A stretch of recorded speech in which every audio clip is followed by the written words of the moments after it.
Greetings and welcome once again to Roman of the Empire. I am your host, Roman. This, my dear friends, is our last show of the Pops. Are you wearing a bunny suit? No, not a bunny suit at all. It's the Pink Nightmare. If you don't know what it is, that should put you in timeout. I'm now the host of the show. You're completely. If you don't even know what the right reference is, you've been demoted. Oh, no. I love it. I thought this was a Christmas show. You should know this, right? It's absolutely a Christmas show, and he should be demoted. It's our last show of the year, at least our last planned show of the year. Who knows what's going to happen next week? Nobody knows. Some strange things might happen, but right now this is it. And we are talking about our favorite Christmas movies. We have a wonderful panel here with us tonight. We have some of our old favorites and a lot of some of our special guests, which is always wonderful to have over here on Of the Empire. So let's go round the horn and do our introductions, and then we're going to dive into before we get rolling. The definition of a Christmas movie by Of the Empire standards is any movie that has Christmas in it. Therefore, Copa, our good friend Copa Ex Machina, decided today that by those standards, First Blood would be a Christmas movie, and yes, that stands. Yes. So just so you know how this is going to work. So Prometheus and Eyes Wide Shut and all these things are not off the table. Also Christmas movies. You can throw anything in the mix. Wow. It doesn't mean you're not going to get made fun of it, but you can throw it in the mix. I just picked up a DVD of First Blood. Well, the fact that Pops has just endorsed Eyes Wide Shut. Wow. Well, there's Christmas in it. I was just going by his definition. I'm making sure I can clarify how broad of a definition that is. It's pretty broad, but Mando, it's not so broad that the Ghost and the Darkness qualifies as a Christmas movie. They do say Merry Christmas in that movie, though. It was scary for me, so I consider it a horror movie. You are never going to live past that. So, people died. Going around the horn. If it happened in real life, it's not a horror movie. He is my partner on this channel. He is my wingman. He once stopped me from bombing the North Pole because, and I'm quoting, dude, the kids. He is Shieldwall of Dragons. Welcome back, my friend. How are you? Hey, how's it going, everybody? Got a great show for you tonight. Look at this panel. People in all kinds of costumes and other people that just look funny. Okay, thanks. A little bit of both. Are you referring to Roman? Yes, absolutely. Christmas time, this holiday season. Hopefully everyone's having a good time, having a good time of year. I just want to say thank you for having me on so many times. This is a little over a year now for me being on the show with Roman and everybody, and being on Jacob's show as well on Tuesdays. But I just want to say thank you for the opportunity, and it's great being on these panels. I've learned so much from all kinds of different people that I've interacted with, so it really means a lot to me to be on these kinds of things. So I appreciate the opportunity to be here and talk about all the things that we love, and unfortunately sometimes it's some things that we don't like that we wish were better, and deservedly right, they should be better. But anyway, so yeah, let's get on with the show. All right, on. Cheers, brother. And I'm glad to have you with me along for the ride. It's been fantastic, and I'm not dead yet. She will tell you if this is the way.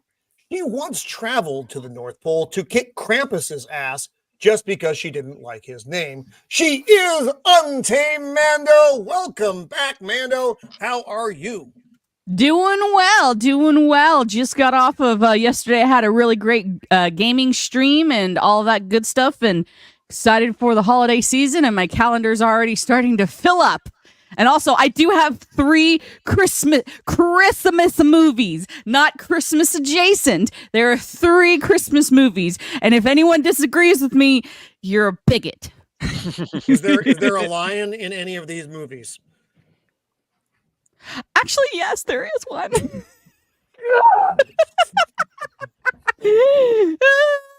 One rule, Mando. We had one rule. Drummer boy. In the little drummer boy, there is a lion. He is the nemesis of the Dark Knight, the scourge of Gotham. He is Joker Voice. Welcome back, my friend. How are you? Oh, I am just peachy keen in this glorious time of year, which one of the best episodes of Batman the Animated Series is Christmas with Joker, just saying. And I am so glad to spend this time with one of the original and now extended members of the Cinder family. Week, Careful, you might cut your nose off. I can't stop it. I'd like to. I can't. God love them. He is the red-headed giant in the land of the rising sun. He is James Harris, the Jinja Ninja. Welcome back, buddy. Ho, ho, ho, ho. Thank you, Roman, for having me on your show today. Ho, ho, ho, ho. Oh, it's wonderful to be here. Hello, Nomi. Have you been a good girl this year? It's Ninja Claus. What? I will throw out whatever you do, don't sit on his lap. Hey now. Well, I especially not right now. I have this. The suit is on the top, but I can't confirm or deny the bottom. See, it got weird just like that, folks. You made it weird. Wait, I'm frozen. No, Am you're I not. frozen? No, you're you're not frozen. That's fine. Oh, You're fine. no. You're all I good. can't live like this. Okay, I'm Roman, unfrozen. can you I'm hear unfrozen. us? And speaking of unfrozen, he is the unfrozen Avenger who has a strained affection for the Olive Garden breadsticks. He is JT Gunn, a.k.a. Cap. Welcome. Hey. First time on the show, JT. Hey, what's up, everyone? You don't have an applause. I'm not the fan of Olive Garden. You are. You have quite a bit of little mini ads out there that I keep stumbling on. There's actually one that was just posted on your live stream post on Twitter right now. Yes. And it has a very revealing Why, JT? Why? statue to it. So, I mean, Show it. Oh my Show God, that's so it. much worse. Show it. Show Wow, it. that's Show it. actually Show that's it. Show it. Show it. Show it. Show it. All right, Show all right. Show Settle it. down, kids. Hey. Oh God. All right, so I'm gonna Merry Christmas. Oh, thanks, buddy. Oh, what happened here? Presents? Oh no, I've caused. I don't know what I've done here. Stop screen. Don't stop stream. I've Don't already press the red derailed the button. stream. I've already derailed. Don't press Share the screen. red Here button. we go. Sure. No, I didn't press the. I wasn't going for red button. I was going for. I mean, pretty soon God. you should have a sponsorship for them. If I was You getting really royalties for these things, it would be a lot better. And It's that is it's the gift that keeps on giving, JT. It's Okay. I love it. Absolutely glorious. JT, think of the children. Wow.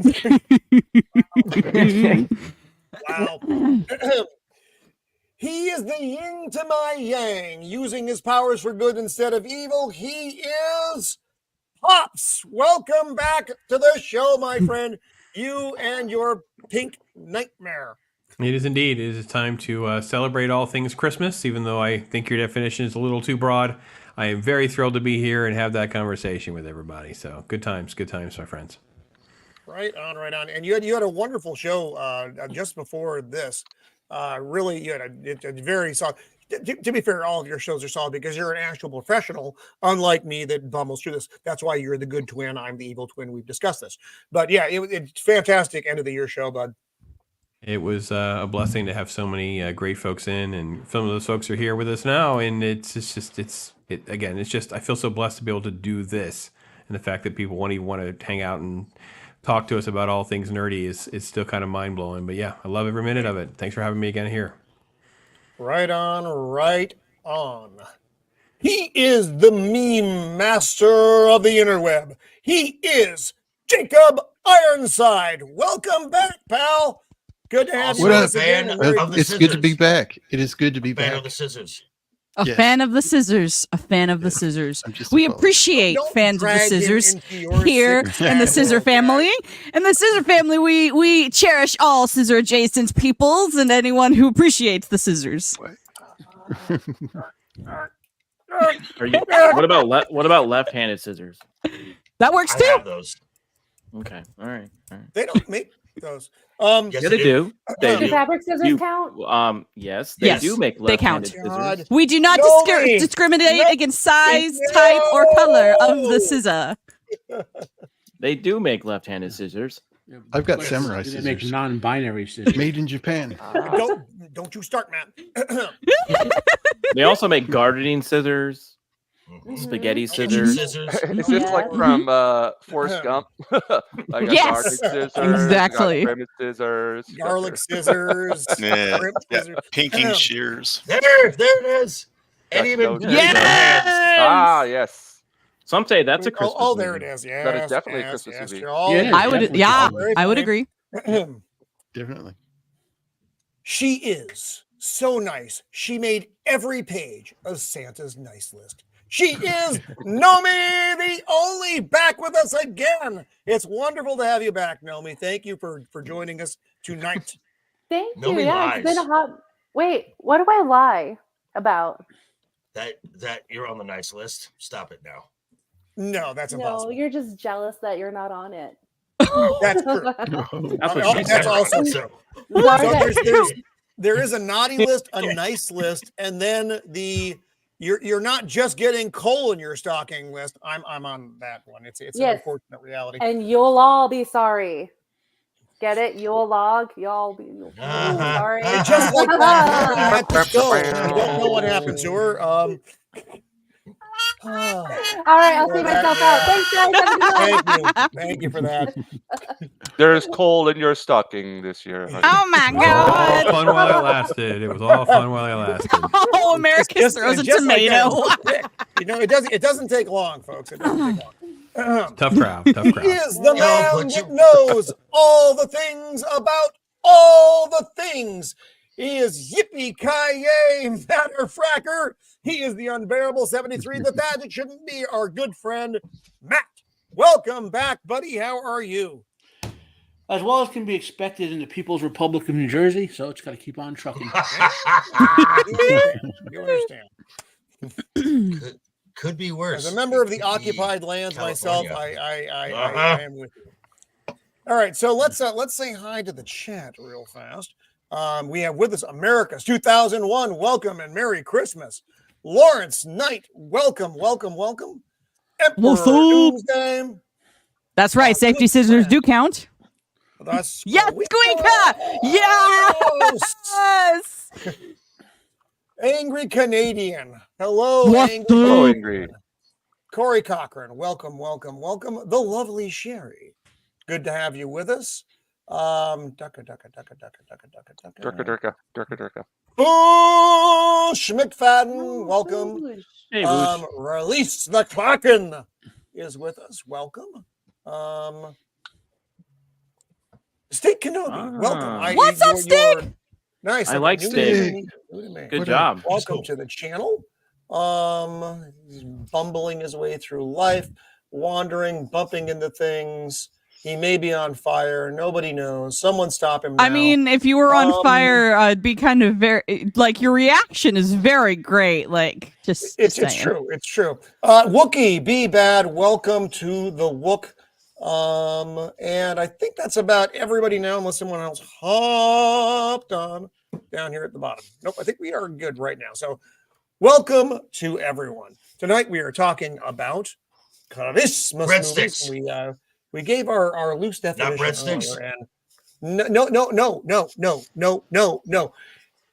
Garlic butter. And this does a garden of olives. like gnocchi soup, fresh made salad with pork Italy. So I actually don't even remember this conversation. I had to ask Joker about it because we all met in Vegas and I was so drunk. I'm like, did I talk to him about Olive Garden for some reason? Man, you said you loved it. Man, Roman, you and I had a hell of a time in Vegas. You literally told me, I wish Olive Garden was 24 hours. No, that doesn't sound like even drunk me wouldn't say that. And drunk me says some weird stuff sometimes. But so we're gonna get started here because I was the sober one, so bit of a time limit. I can adjust. JT, since you are new, we are going to start with you, and your first choice on the list that you gave me, and not everybody has a list, and that's fine. But JT, he planned, was Jingle All the Way. Oh, I didn't know if we were going in order here.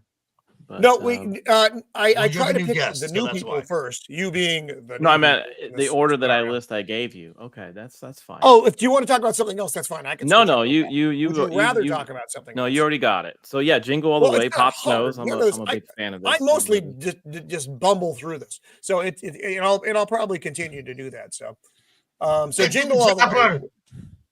What is it about this film that you love? Well, like I mentioned on Pop's channel, I forget about this movie. This movie is one of the ones that you always forget, but it's fun because it's Arnold, where he doesn't take himself too seriously. He plays a bumbling dad, and he's trying to find a toy for his son. And if you lived in the '90s as a kid, this was sort of real. You as a parent, you're not wrong. Had to I didn't know find Jinja was in this movie. had to find a toy at the last minute, and so did everyone else because it was the most popular toy. There wasn't Amazon. There wasn't things you just couldn't order right away. Yeah, you had to that was before the Amazon days. It was tough. Yeah, it was tough. Mm-hmm. Yeah, it was fisticuffs to get in there. Yeah, Phil Hartman's people in it. had to go to the hospital after Black Fridays and all that good stuff. Yeah, and again, if you were a fan of the '90s kids, you grew up watching Power Rangers and things like that. So it has a very good vibe about that. The Turbo Man looks like a Power Ranger, I would say. It does. Yeah, so it's got Anakin Skywalker's in it. Yep. So. Really? I forget about that. Yeah. A bit of trivia for you guys. So you see all the Santas in that movie. The people who played them are uncredited, unattributed or whatever. But if you go hunt down the list of people who hunted down who was in that, there's a lot of famous comedians, some actors who cameoed. Like you would be shocked, like, oh, that guy was in there, and it was like they were like, let's just get someone to play these Santas, and like Phil Hartman was asking around with comedian friends and sorts. Like they're all on unattributed cameos. There's a name for that. I can't remember. Uncredited cameos. But is that Sinbad? Yes, it is. Yes, that is Sinbad. Yeah, he's the postman that is also trying to get the same toy for his son. So they're both dads who just failed at the end there. And this plays off the '90s trope of mailman going crazy. Yes. It does. That was a thing in the '90s. The Attack Reindeer too was always a great addition. Going postal. Yeah. Going postal. And do you remember? There's even a scene in this movie where they have to show up to get the prize, which is Turbo Man, and they win it off a radio station. Do you remember when radio stations would have you call in to win toys? Mm-hmm. So that was something that happened. You'd actually make requests, and then they would play it. Yeah. Yes. I love how JT speaks of this as though it's this unique thing. It was the only way you could get some of these things, like Tickle Me, even up until Tickle Me Elmo, because this stuff started back at like Cabbage Patch Dolls, right? Cabbage Patch Dolls in the 80s. I remember that. But Jingle All the Way kind of captured at least this ridiculous, robust, Black Friday reaction to toy shortages. Mm-hmm. Yeah. You're absolutely right, Pop. So. That's why I enjoy it now as an adult, and I enjoyed it as a kid just because I had Arnold in it, and it was just fun. But as an adult, you kind of chuckle because you remember your parents possibly doing something like this to get your favorite. Oh no, we all did. I remember. I mean, Pops brought it up. I mean, he and I are of the same era. So am I. Elmo My daughter, she didn't want to Tickle Me Elmo because she's special needs. She didn't know, but my wife and I saw it, and we're like, man, she would really like one of those. And of course, they didn't exist. So we found a Tickle Me Elmo stuffed under a beanbag chair in some other part of the store. We're like wandering around looking for other stuff, and I'm like, you stole that from some little kid. I'm like, it's there. Oh, no. Well, I stole it from someone who was hiding it because, whatever. Yeah, they were stashing that for later. Right. Yeah. I remember as a Jinja Ninja right now. I remember as like a little kid, my mom and uncle and my sister, like we would all like go Black Friday shopping, and like my sister and I were placeholders, and sometimes we were the little gremlins that's like, here, hide this somewhere else in the store because we have to get it later. And like I'd go like That's hide it someplace. Paul White, the Big Show from wrestling. Right. Paul guy. Yep. Yeah, this is a fun scene when he fights the Santas. This is one of the best scenes of the whole movie. It is. Yep. And Phil Hartman's great in this movie too. He's kind of a creep, but he's just kind of a creep. Yeah, he's just awesome. He's just awesome. It's just fun. So. Yeah, we called a radio show to try to win Tickle Me Elmo. I remember that very specifically. Yeah, that thing. But did you? But did you call? But did you call doing your Casey Kasem voice? No, this was long before the Casey Kasem voice really had perfected itself. But yes, we can.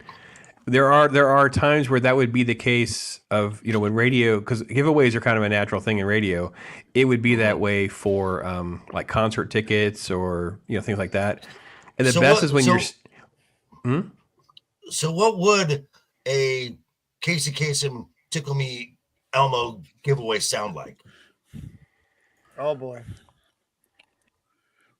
Hold on, I have to get into the mode. He's He called him on the spot. I mean, I can like press my little button over here and make it sound like I'm on the radio, but that's little cheap. All right, folks, it's WROTE. That's right. It's your Christmas music station, ready to get you all hooked up for the end of the year, to get you that toy that you need. That's right. We have a Tickle Me Elmo for caller 13 right now. That's right. Forget the holiday rush. Forget all the craziness out there. Little Macy is asking for one. Little Jimmy may not want that. He's got his Transformer Optimus Prime. You did a great job there, Mom and Dad. But what about little Stacy? Caller 13 right now will be a winner. All right. You are caller 1, caller 2. Wow. Caller 3, caller 4. Caller 5, so close. Caller 6. Oh, caller 7. I remember you had to wait and like try to get it. Okay, do you think enough calls have gone through to try to beat caller 13? And you would just get to the end and to entertain yourself, you'd be like, all right, hey there, caller, what's your name? Oh, I'm sorry, you're caller number 12. Oh, dang it. Doesn't he look awesome there, Zax, Arnold? I don't think you won, Zax. No. And Nos. No, Nos.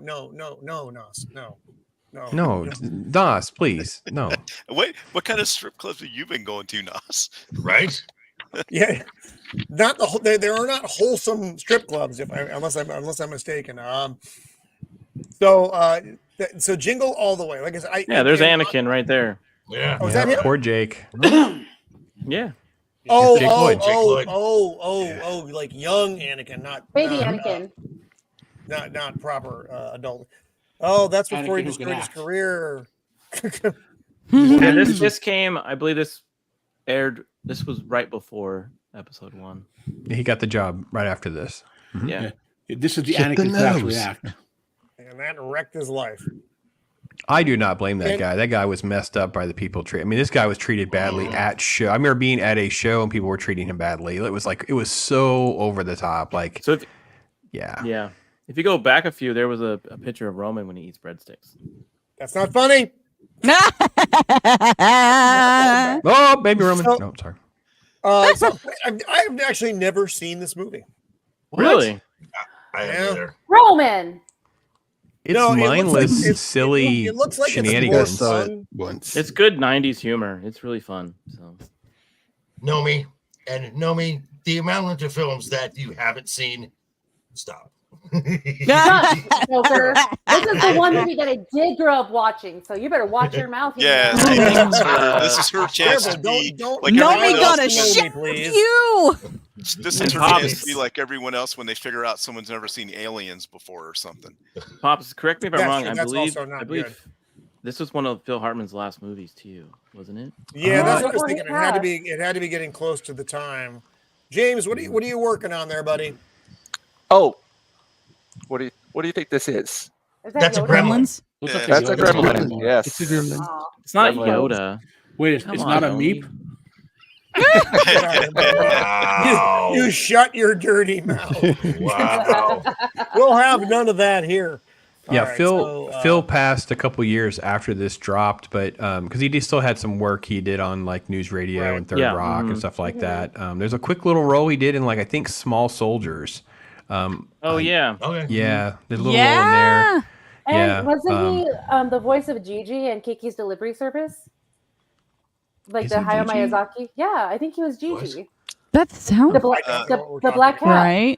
Oh, he Yeah. might have been in the American dub. Yeah, the American I dub. only ever saw it in Japanese. I'm sorry, I was on Phil Hartman and she transitioned over to Sinbad without me. I didn't keep up. My bad. Sorry, I'm just a fan of Hayao Miyazaki. As you should be. Yeah. As you should watch be. it in English. No, Jay. No, tickle me gooch. Wow. Okay, so let's move on here. So James, are you ready to discuss a movie? I don't want to disrupt you. Oh yeah, sure, of course, no problem. All right, what do you got here? So I can. Well, I don't really have anything. Do you want me to share something with you, or? Well, what I think movie? I have a What's guess. the Christmas movie you, sir, would like to discuss? The one that I, without a doubt, I watch every year, which always brings a big smile to my face, is National Lampoon's Christmas Vacation. That is a favorite. That is a favorite. And it's funny. Christmas vacation. I can type. Yeah, and with my 9 good fingers. If for those of you who don't know, I'm originally from North Carolina, so from the South. And every time I watch that movie, it's like, okay, they captured it. Yep, that's how our families are. Absolutely, absolutely. Like to a T. And we've all got our that uncle that we don't talk about. The one that we're like, oh, I hope he doesn't show up. Yes, there you go. Eddie, yeah. And this movie brought more one-liners to Christmas than I think any other movie before it. Maybe A Christmas Story, but maybe pound for pound, this one shoot your eye out, kid. Of one-liners.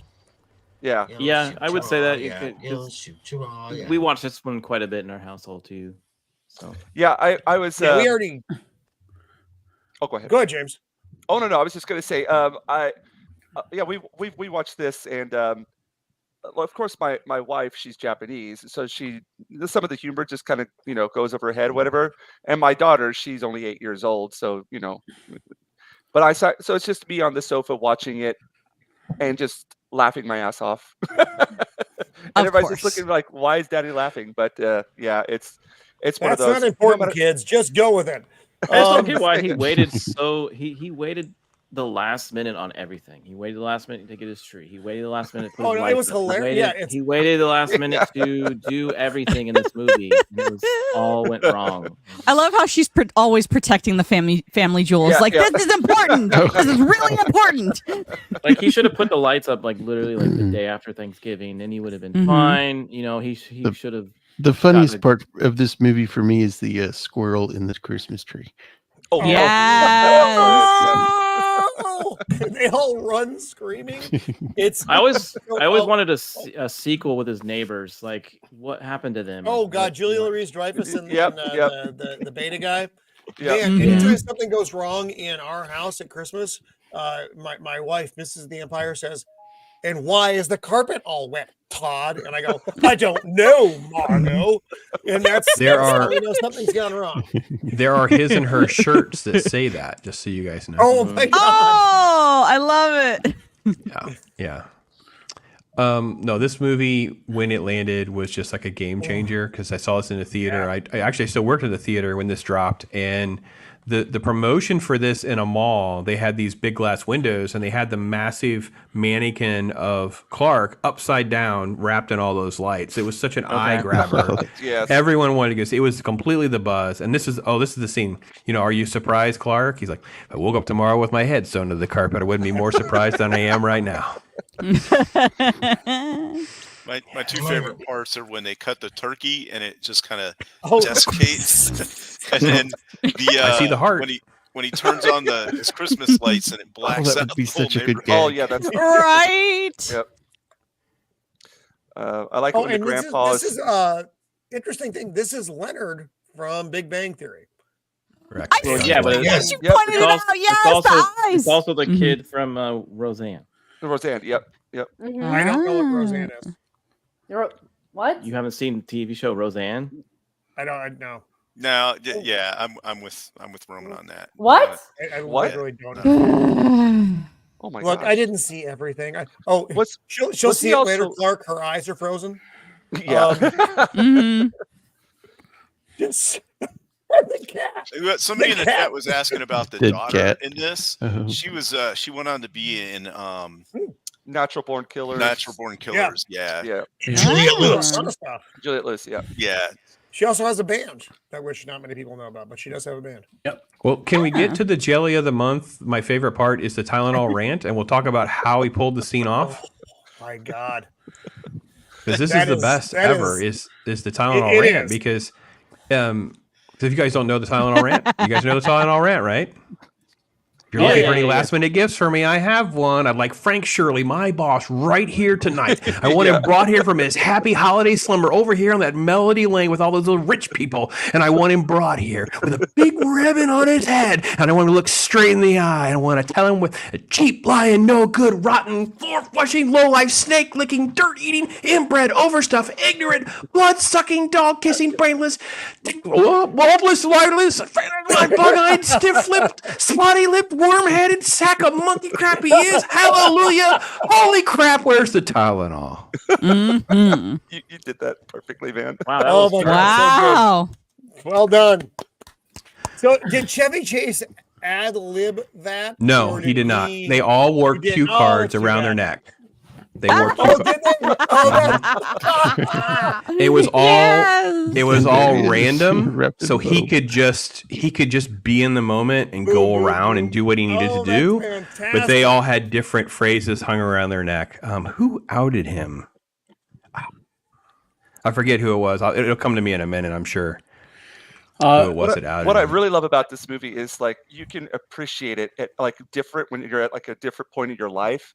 Like now that I'm a father and I realize like, getting all the Christmas lights undone and having all the family over and making sure everybody's happy. Like you can just relate with so many things at different points in your life with this movie. So who what point in life are you the uncle? Oh, Hopefully none. I'm Ideally none. yeah, hopefully not. No, like if I was to go back to the States, from the South. I'm from the South, so yeah, we've all got that uncle, and Everyone has that uncle. uncle. I don't think I'm that uncle now, but if you don't think you have that uncle, you're that uncle. Exactly. Dun, dun. Yeah, Chevy Chase was infamous for not being able to ad lib. Even other comedians would give him crap about it. Oh, really? That's true. Hilarious. Yep. I didn't know that. He- I if would you- say this is my favorite Chevy Chase film. Oh yeah. Just hands down. I don't like other films that people like the Chevy. And you can throw fruit at me for this later. I hate Caddyshack. I don't like it as a movie. I don't like any part of Caddyshack. We kick him off his own show. We put him in timeout. Nothing. I mean, he's kicked himself off his own show before, so it's possible. Good point. That's it seems true. like it's something That we can is do. true. I'm going to call that spider That's back. it's actually not that hard. Ah, there he Things is. He's a get- genius. The goat. Oh, I love this guy so much. He's so good.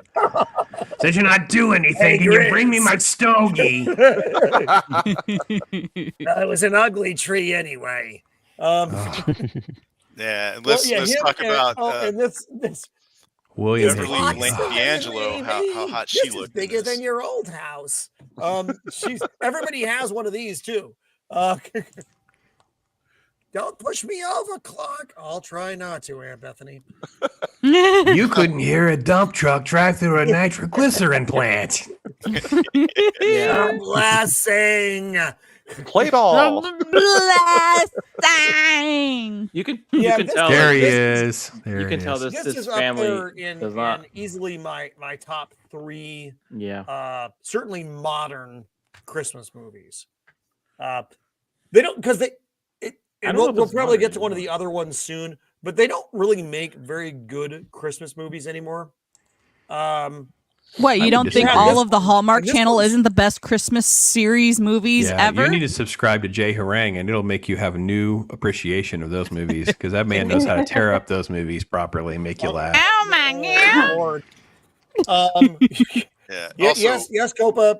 Shitter was full. Shitter was full. What kind of timeline are we in where all a these 1989 movie is new? Yeah, it's modern. Yeah. But it is. It There is. wasn't- think the gap between And then the this poor and next neighbors great just one, get blinded. I know. Yeah. It's It so good. escalates every single time with them. Also, the answer to your question about why they don't make any good Christmas movies is because they don't make any good movies at all anymore. Period. They can't do comedy. Yeah. Nope. So Oops. What's up, Cannoli? Well, we Cannoli. did just get a Cannoli. great movie for the holidays, Merry so. Christmas. Beard of Liberty. Beard. A beard. The beard.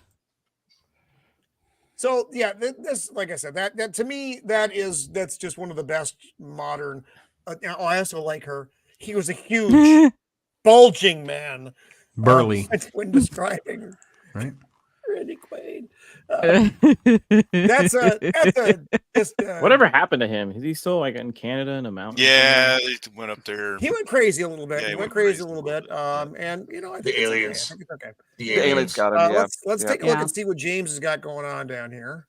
Oh, Love it. Oh my gosh, dude. He's stolen Every Santa's time. cookies. Every Very time. nice. He always does the best stuff when he Is that milk in his hand or is that a White Claw? It's milk. It's milk and That's a cookies. White He's Claw. Wait a stolen minute. Santa's milk and cookies. Let's be careful about how we say these things.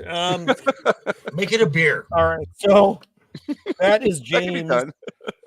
How about a So breadstick? next, Olive Garden. see, it's things like this. Pops.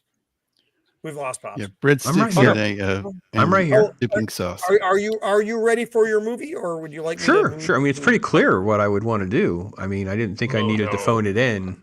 You're right. You're right. I know you're right. The Marvels. The Marvels, right? Mock the host. mock the host. I did a stream on a Marvels, so Iron we've Man talked 3. about that ad nauseum. But I just did a stream on Christmas Story a couple weeks ago, and I know. Yeah. I wanted to be there. It's all everything. Nothing in my life works out the way it is supposed to.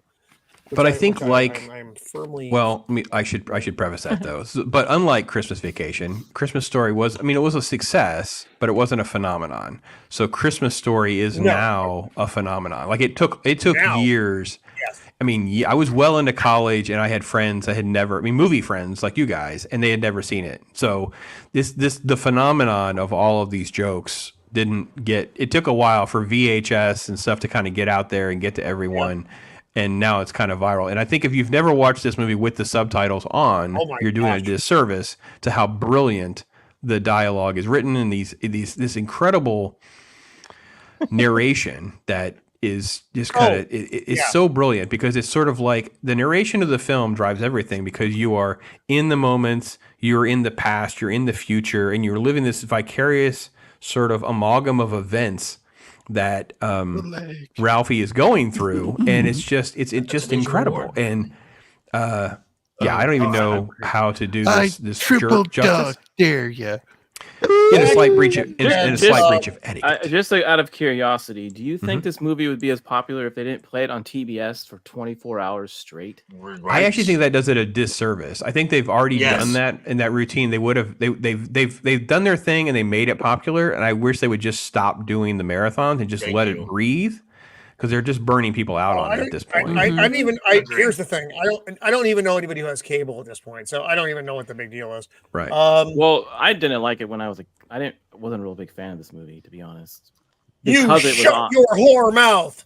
Because it was on so much. That's right. Yeah, and I think that's what Tom's getting at, is it's overplayed. The other thing is why it got so popular in the 80s and 90s is because the people then that were in I think we can all were the ones that that grew up as little kids during this time.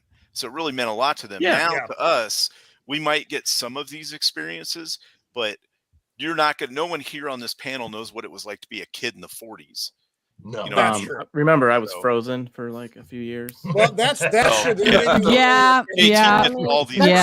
But I would caution you, Shieldwall, and I don't know, Roman, I don't know, James, you're not quite as old as us, so we had very similar experiences to this. Yes. Like, I don't think life was that significantly different between when this movie was supposed to take place and our life in the 70s and 80s. I don't think it was either, and that's what I'm saying. That's why it was so popular then. Right. Is that we could all relate to these. We could relate to all this, but I don't think kids these days are having the same experience. It's just too much time has elapsed and so much has changed. So I think we can. Oh, I'm sorry, Jacob. Go. I think we can all empathize with Ralphie having to wear that bunny thing. I mean, we've all got. There's moments where you can relate you to open that, something from Grandma. Hope you have to go try it on. And it's in fear. It's in literal fear. So I first saw this film. When I first saw this film, I was probably like around 12 or something. And I laughed my ass off. This was one of the funniest things I had ever seen. But like Pop-Up said, just the every year for every year for like the last 10 years, it's been on like a 24-hour loop. I hate this film now. I absolutely hate this film now. Just because you're burned out on it? Yeah. Here's the thing. I never watch anything. You'll find this surprising. We don't have a lot of time here of the Empire House. So we have to pick things very carefully that we watch. So we actually even haven't watched this one this year. I didn't even necessarily need to, though. I've seen it so many times. And for me, I want to ask Pops this too. In this film, who is your GOAT? What do you mean? You mean like performance-wise, or who do I see myself as, or what do you mean? Just for you in the film, who was your GOAT? Who's the most important person in the movie for you? The dad. Exactly. The dad. Yes. For me, Eric McGavin makes this the old movie.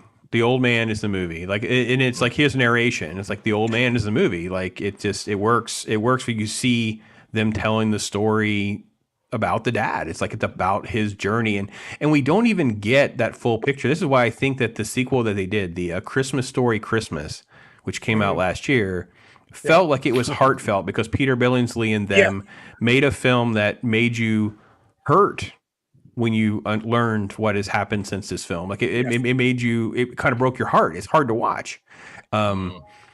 But I think that so many of us could really, I totally do agree with what JT had said about the next generations. I also agree with what Joker and what I said earlier too. They've overplayed this and it's harmed its legacy. And I wish they would just stop doing that. Does anyone else take their Christmas movies and just put them away? Like, I don't let them be out. I put them away. Yeah. Oh yeah, we have a special place for the Christmas film. Yeah. I put them away. They're in a drawer in a different room. I like take them away. So my grandson loves trains, and he'll like bring up Polar Express. I'm like, all right, well, 10 months. You know, I'll tell you. Well, that's also like why I'm like, because I also worked retail, and I was just lots of various things. Like, I don't like to celebrate Christmas until after like Black Friday, December 1st.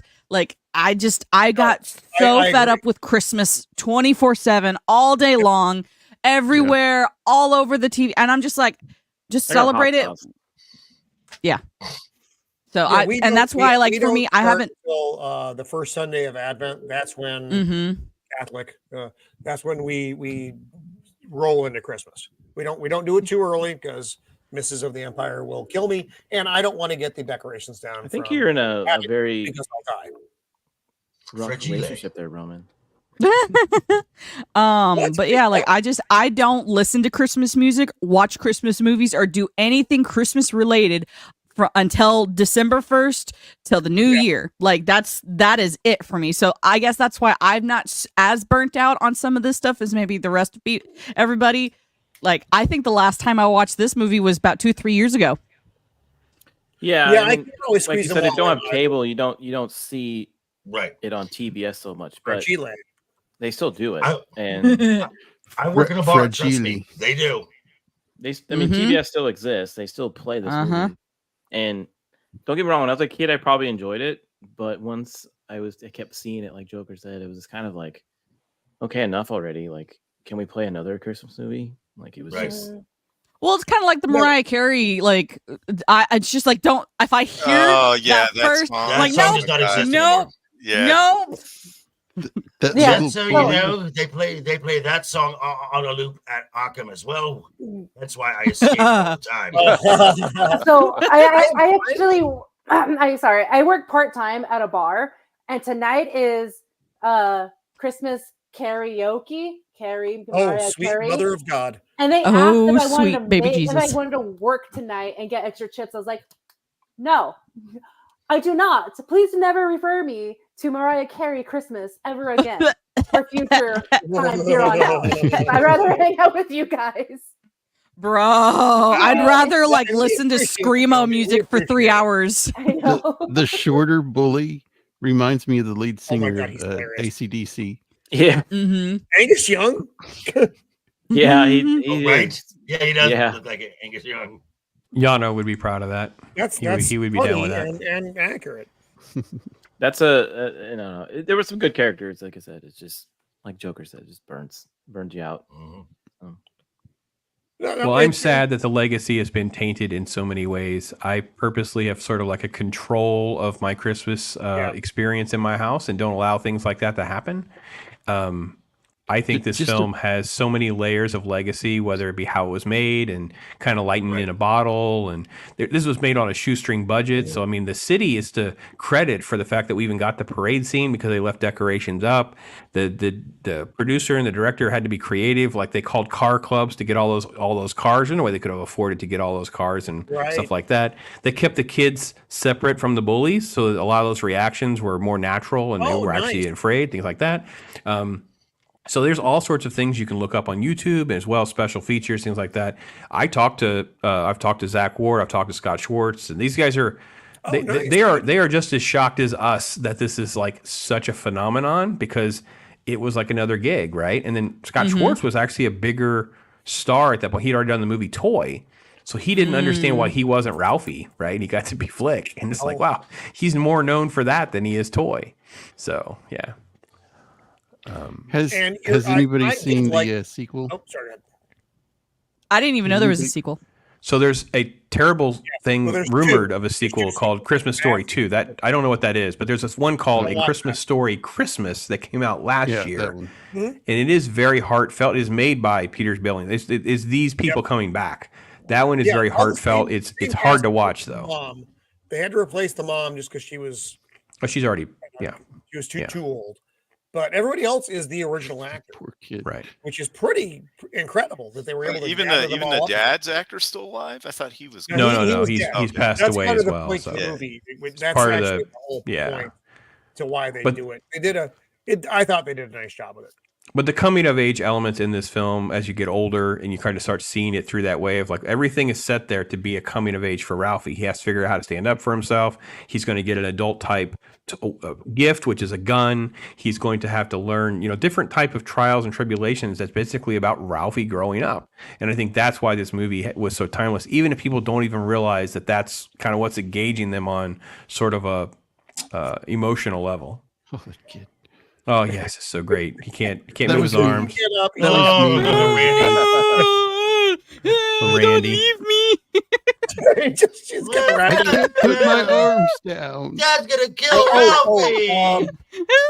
I guess whatever's in the fridge, whatever you can find. Well, give me one of those That's other things. gonna kill Ralphie. Ralphie's gonna die. Oh, he wouldn't eat. He was on a hunger strike. There are so many parts of this movie that are relatable, either to yourself or someone in your family. You go from being Ralphie to being Darren McGavin, the dad, at some point, where his stream of profanity is circling the earth to this day. Thank you, son. I still like with the leg. That's still to this day. I'm just like, that would have been fine, but not in front of the window for everyone else to see. Hey, but you have to understand what it represents, right? Because it represents that dreamer, right? Yeah. He's Ralphie. He's the dreamer, like, and it's like that's his award. That's some value. Mm-hmm. Yeah. Right, and it also represents that I think a lot of women can associate with is their husband doing some kind of jackassery that they're now got to put up with. You know what I mean? We never do such things. Never, ever. But ever. Yeah, exactly. That's false. Fake news. That's why I'm divorced twice. But see, also it goes to show the value though is that she lets him do it even though she doesn't want him to. Right. Meek and mild, which I am. And it was so good. So this was also one of those genius things, right? So they rehearsed the scene up until the point where they're going to bring the duck. She never saw the duck. So her reaction to that entire piece with the duck is all her seeing that for the very first time. Absolutely. It had the head on it. When they bring it back and she sees the duck and she's like, "Oh my gosh!" And then when they cut the head off, it's her. Oh, that is her reacting. 100%. Rah rah rah rah. Yes. I still like sing it like that sometimes. No, everybody does. You've seen the movie. Oh, there's Pops. Yeah, this is. Again. And actually, I want to say this, and I want to. It's like this scene here that I really agree with Pops that the dad is the glue of the show because the mom was like, "Oh, grandma," and he's like, "Take it off, Ralphie, take it off. It's good." Take it off. Do you want to take? And by the way, it is Aunt Clara. Just for you in chat who don't want to hate on this panel, just so you know, I do know it's Aunt Clara. So. And then when he finally, when all the presents are done, and the dad is like, "Oh, what's that over there? Oh, that's interesting." Yeah. Yes. And remember, he never asked the dad for the gun. He had asked Mom, he asked Santa and the teacher. So Dad just knows. Dad knows he's the key and the glue to everything going on there. Yes. He looks like a pink nightmare. He was a very old school dad. Like they don't make dads like that much more. Hey, no, they don't. When I was a little kid, I would get underneath the seat like that. A crummy ad. What a chip. Yeah, the cipher coder ring thing. Yeah. Just pops with some lava soap in his mouth. Oh, I love that scene.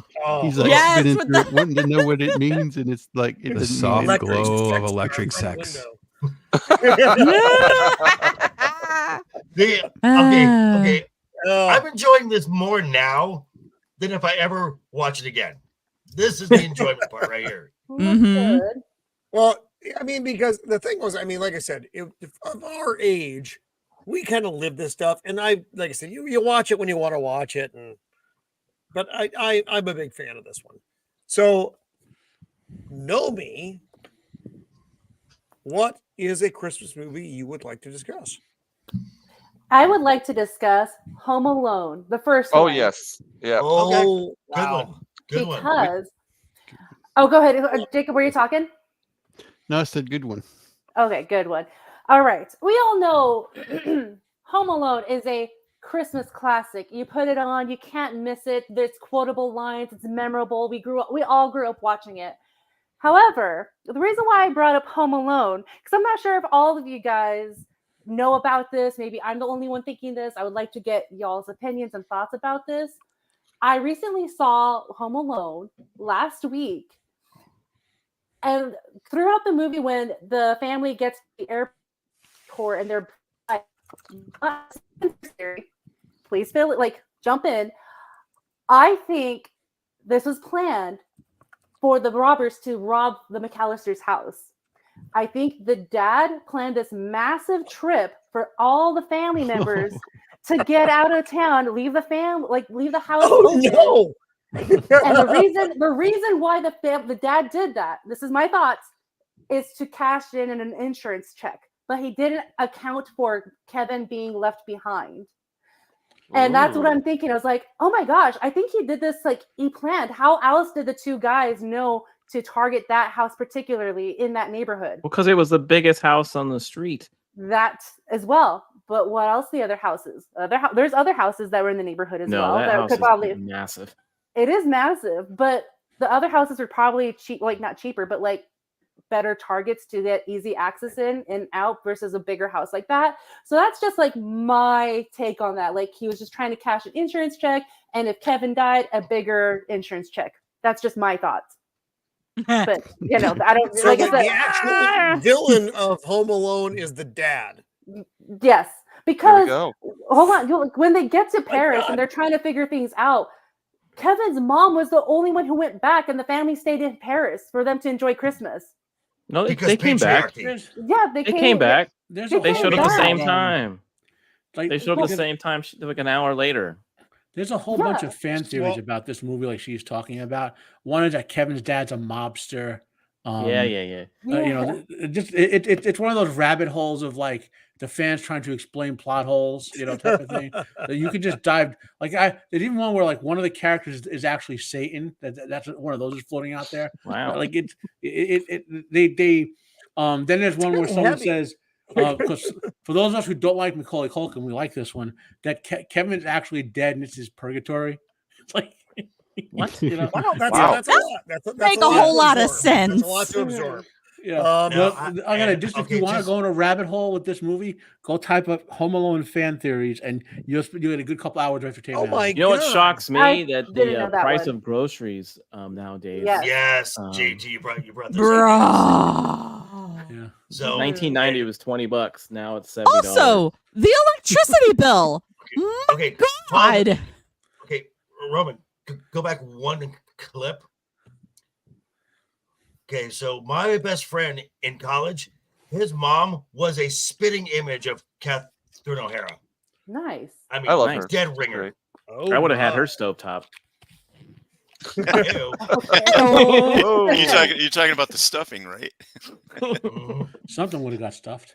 Make it stop. Make it stop. Make it stop. Oh.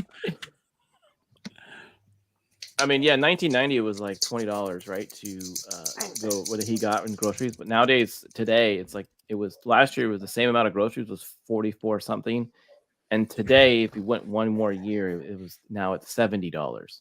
Yep. Yeah. It's completely out of Congratulations, everyone. We made it. Inflation. I thought that was wild stat when I was reviewing. We reviewed this movie. Yeah, there are a lot of And if you're not paying attention when you're at restaurants, they are now increasing the credit card or debit card charges to 3.3%, I think. Yep. So that's why I'm now paying in cash. Cash is king. Cash is but king. This movie was great. I mean, if you're a parent, it hits you in the gut because like we've all we don't leave our parent, our kids. Sorry. Didn't mean to interrupt, but yes, releasing them in Kraken. Kevin's dad throws Kevin's ticket in the garbage can.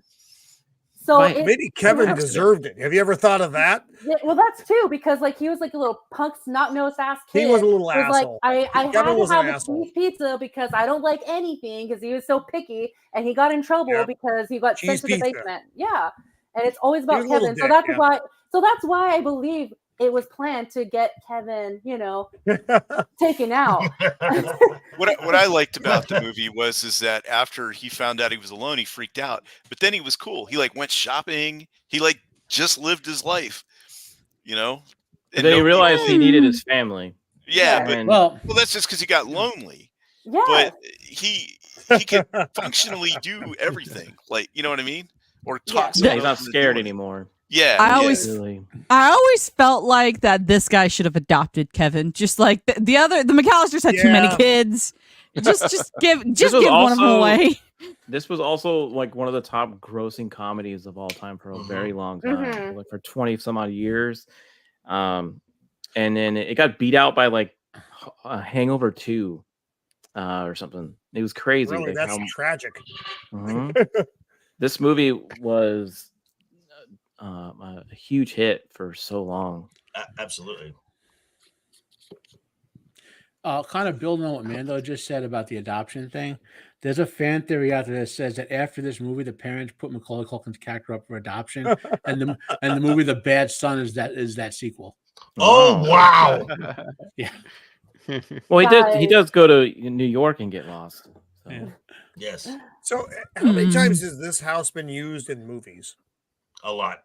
This was the house from Planes, Trains, and Automobiles? Yes.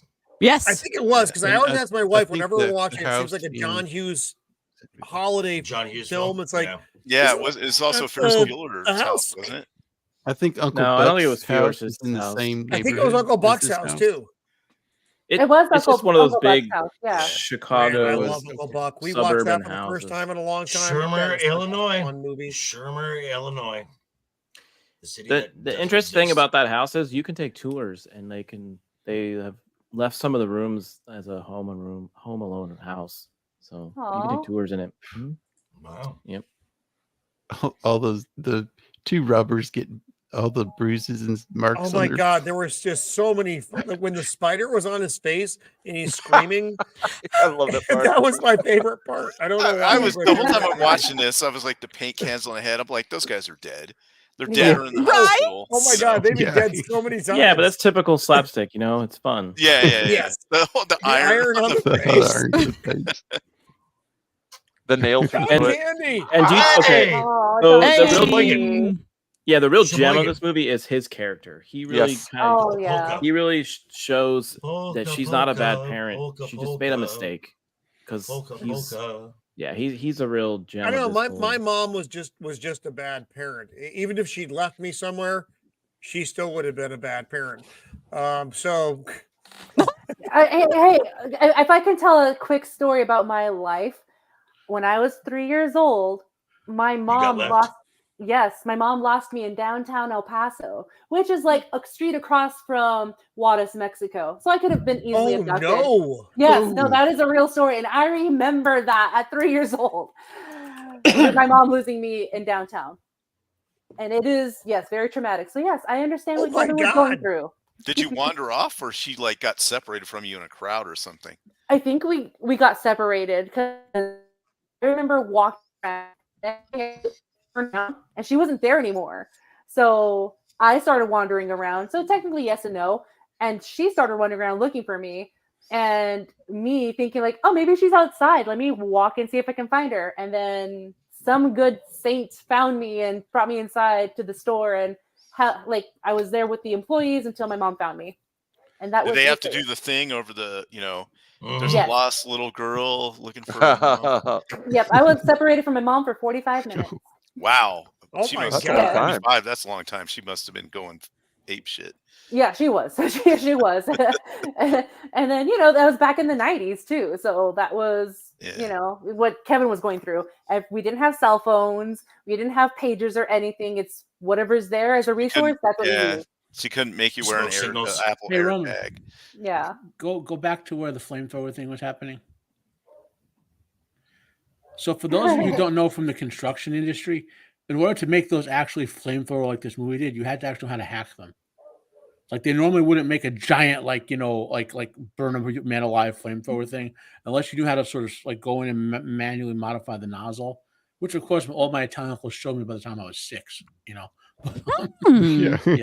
So, but that one. I mean, I'm not the biggest fan of the movie, mostly because I don't like Macaulay Culkin. When I see stuff like this in the movie, like all sorts of little inside jokes telling me that whoever did that prop knew the reference they were making. Because Joe Pesci's Italian, if you don't get the thing I'm going with. Yeah. They actually, Joe Pesci and Kevin never talked on the set because Joe Pesci wanted Kevin to be afraid of him. He was really mean to him. Oh, really? On purpose until like the last day of shooting. Yeah. Oh, wow. You're a mean one, Mr. Pesci. That's Macaulay Culkin's brother, the kid that pees. Yeah. Really? Yep. Oh dear. Is that Cullen?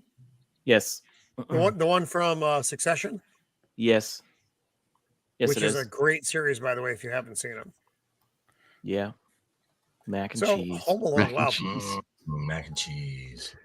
All right. So now we are rolling into our regulars. Jacob, what movie would you like to talk about? Hang on just a second. I forgot the first movie I mentioned. You sent me a list, Jacob. Yes, I know. I can read the list back to you. It's the first one on the list. First one on the list. I Remember the Night? Yes. Yes. Okay. Yeah, It's I'm old, not, it's I'm old not one. even remotely It's an familiar old with this. one, but a good one.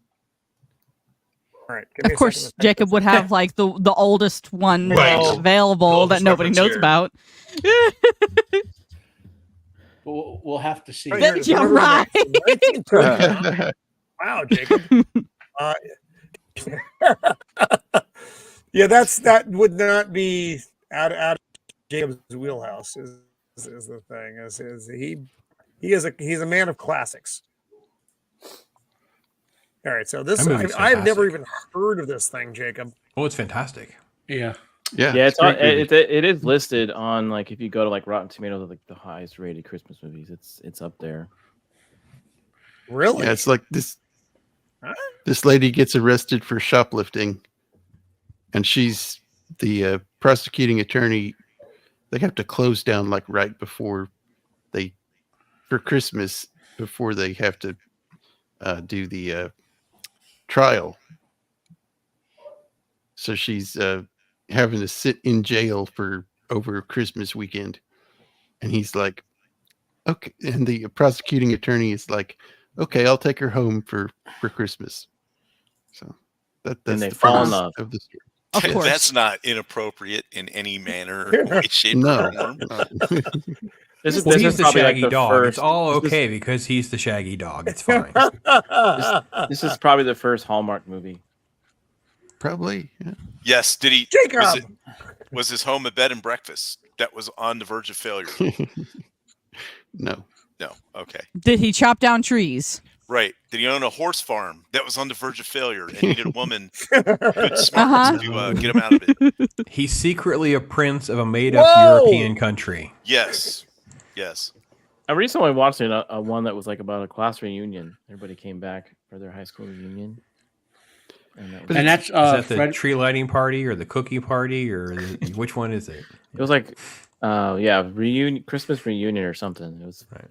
That's Fred McMurray, who most people know from My Three Sons. It's a shaggy dog. Sorry for the reference again.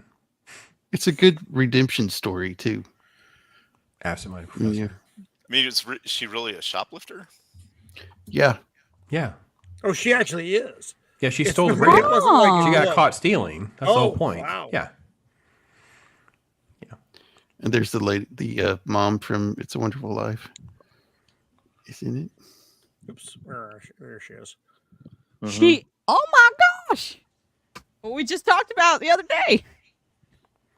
It's so. What I like about this, Jacob, is it's so wouldn't play today because okay, spoiler alert. She ends up changing her plea to guilty, and he's like, "But I'm going to marry you," and she says, "No, I'll marry you if you still feel this way about me when I'm done with my jail sentence." Wow. Yeah. Wait, a woman taking responsibility for actions? No. Yeah. Hey! Unbelievable. I take responsibility for my actions. Excuse you.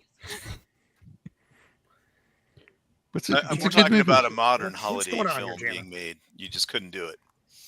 Oh no. Yeah. Wow. But yeah, it's a great movie. You check it out. Well, was that the lady from Titanic? In the good one, Dempsey.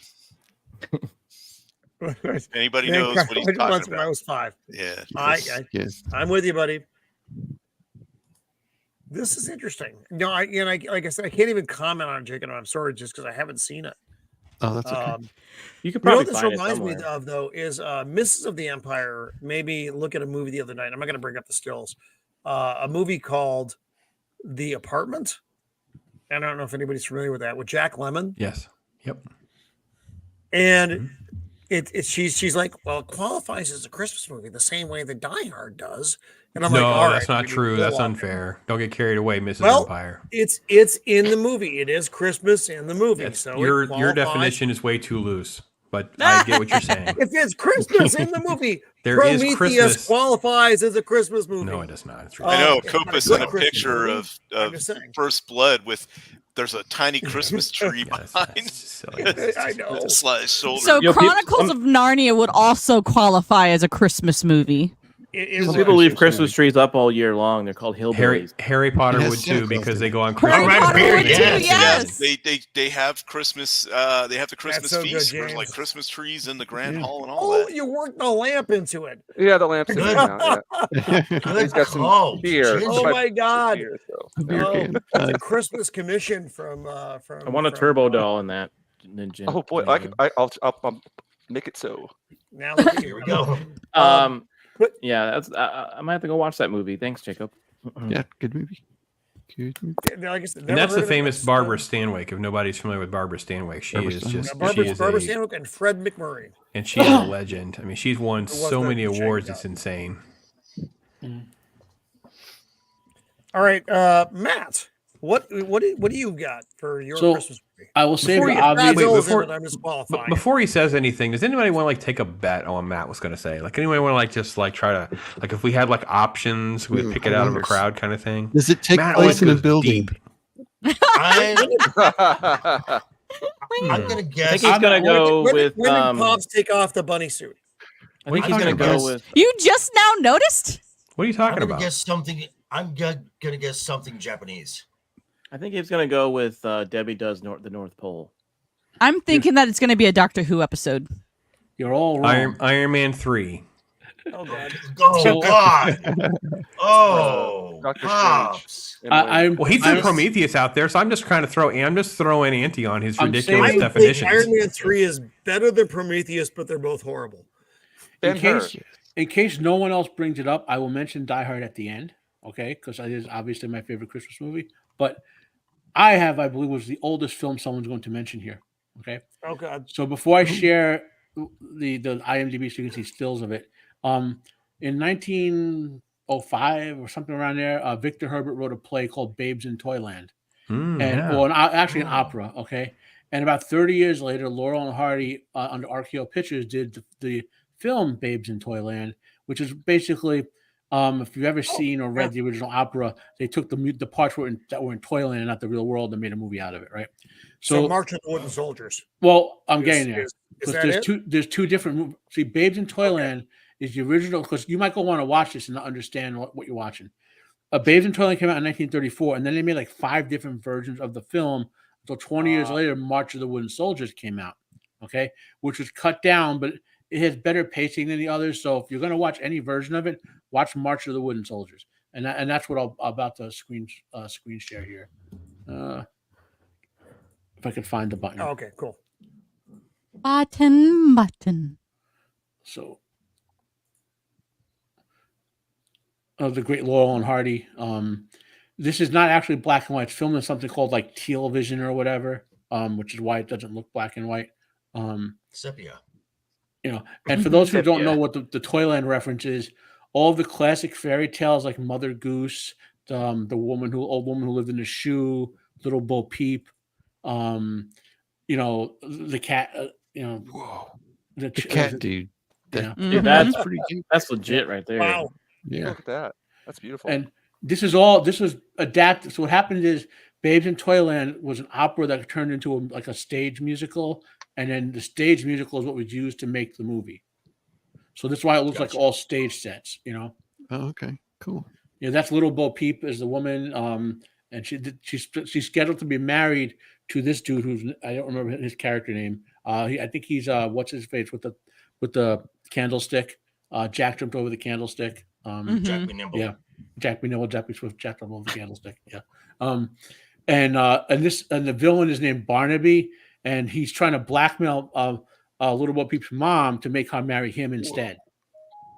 Right. Wait, is he making sausage out of the pig that he's got? Yes, it's a very these old fairy tales were very dark. You have to very that. dark. Yeah. That's an awesome set right there. The shoe. Yeah. Right. Oh, yeah, it is. That set piece is And look at the sepia though. It really brings out so much. This is an when he was interesting being feel punished to by things. being dunked in some sort of syrup or something like that. These fairy tales, that's what Batman did to Joker. Yeah, they were in the stocks. Hey, that never Too soon, happened. too You soon. just shut your mouth there. Yeah. And they actually show the wooden soldiers at some point in this vast collage of film. There they are, right? Oh wow. So, yeah. And obviously we know what wooden soldiers are, right? So, everybody has them on the tree. I have the several. big climax of the film, not to spoil it, but it's older than most of us. So Laurel and Hardy are trying to free so there's like a gateway to like a horror where all the monsters live that Barnaby has control of. So he opens it up and they attack and you can see them in the background here. See up in the top, all those little monster looking guys at the top of the image there. Right. So Laurel and Hardy run to the factory and wind up all the wooden soldiers to come and save the town from the monsters. It has a lot of musical numbers in it, so it's not like a straight way. It even the version you'll watch of it has the musical numbers. Now if you want to watch the more musical version, go watch Babes in Toyland. If you want to watch them with a little more faster paced plot, watch the Wooden Soldiers. But I've watched this movie every year since I was probably 3 or 4 years old. It's funny enough. There's certain films I watch every year up to the holidays. Obviously, Die Hard, but this film is probably I think this might be the oldest film I remember watching on the holidays. Okay, and it was a family event. We'd all get around and watch this thing. And then, funny enough, right after this, for some reason in the U.S., Sergeant York was always broadcast like right after this on the same channel. So every year we'd watch this and Sergeant York. It's like. But look at the costumes, man. It's such a throwback, and I mean, it's very Wizard of Oz-esque. Yeah. Yes. It looks a lot. That like Mickey Mouse down there. Stuff. That is a sort of Mickey Mouse knockoff. That thing is creepy as hell. It looks like a skull. Yeah. There's Mickey's undead uncle. The reason there's 5 different versions of this film is that there's copyright issues with all the versions of the film. So, well, they all use too many pieces from the original 1934 this version, so it's all tied up because if there's a piece that's copyrighted, like they have a copyright claim. So that means even though they try to release these things as though they're like quote in public domain, they're really not. So it's gone all the way through like Ted Turner and stuff at one point. So I remember seeing some lawsuits about this back in the day, and I was like, wow, what a mess. I read that it was not. It'll be out of copyright within the next 10 years, though. Yeah. Wow. Well, a lot of things like the oldest version of Mickey Mouse, Steamboat Willie. He's about to hit public domain, I think, in a few months. Oh yes, cannot wait. Yeah. So the basic part of the film is that Barnaby is trying to, like I said, blackmail Little Bo Peep's mom by having the mortgage to our shoe, and he eventually kidnaps the 3 little pigs. And eats them basically, and then frames Tom, who's Little Bo Peep's actual fiance. It sounds convoluted, but it's kind of fun and it's straightforward. I mean, I could talk on and on about this movie because I now want to go watch it. It's like Old King Cole. All the characters in here are such amazing, and they and the wooden soldiers are in like stop motion animation. So cool. What was the dude's name? Seawright, something like that. He's not obviously Ray Harryhausen. He's one of the other big ones from that era. God, my brain's just not. He preceded Ray Harryhausen, right? Yeah. So, and these are the monsters. I stopped them who have a name I don't remember right now. I mean, a lot of people watch Laurel and Hardy films anymore. There's Old King Cole. Yeah. And this is them confronting Barnaby. And this is after they repelled the monsters.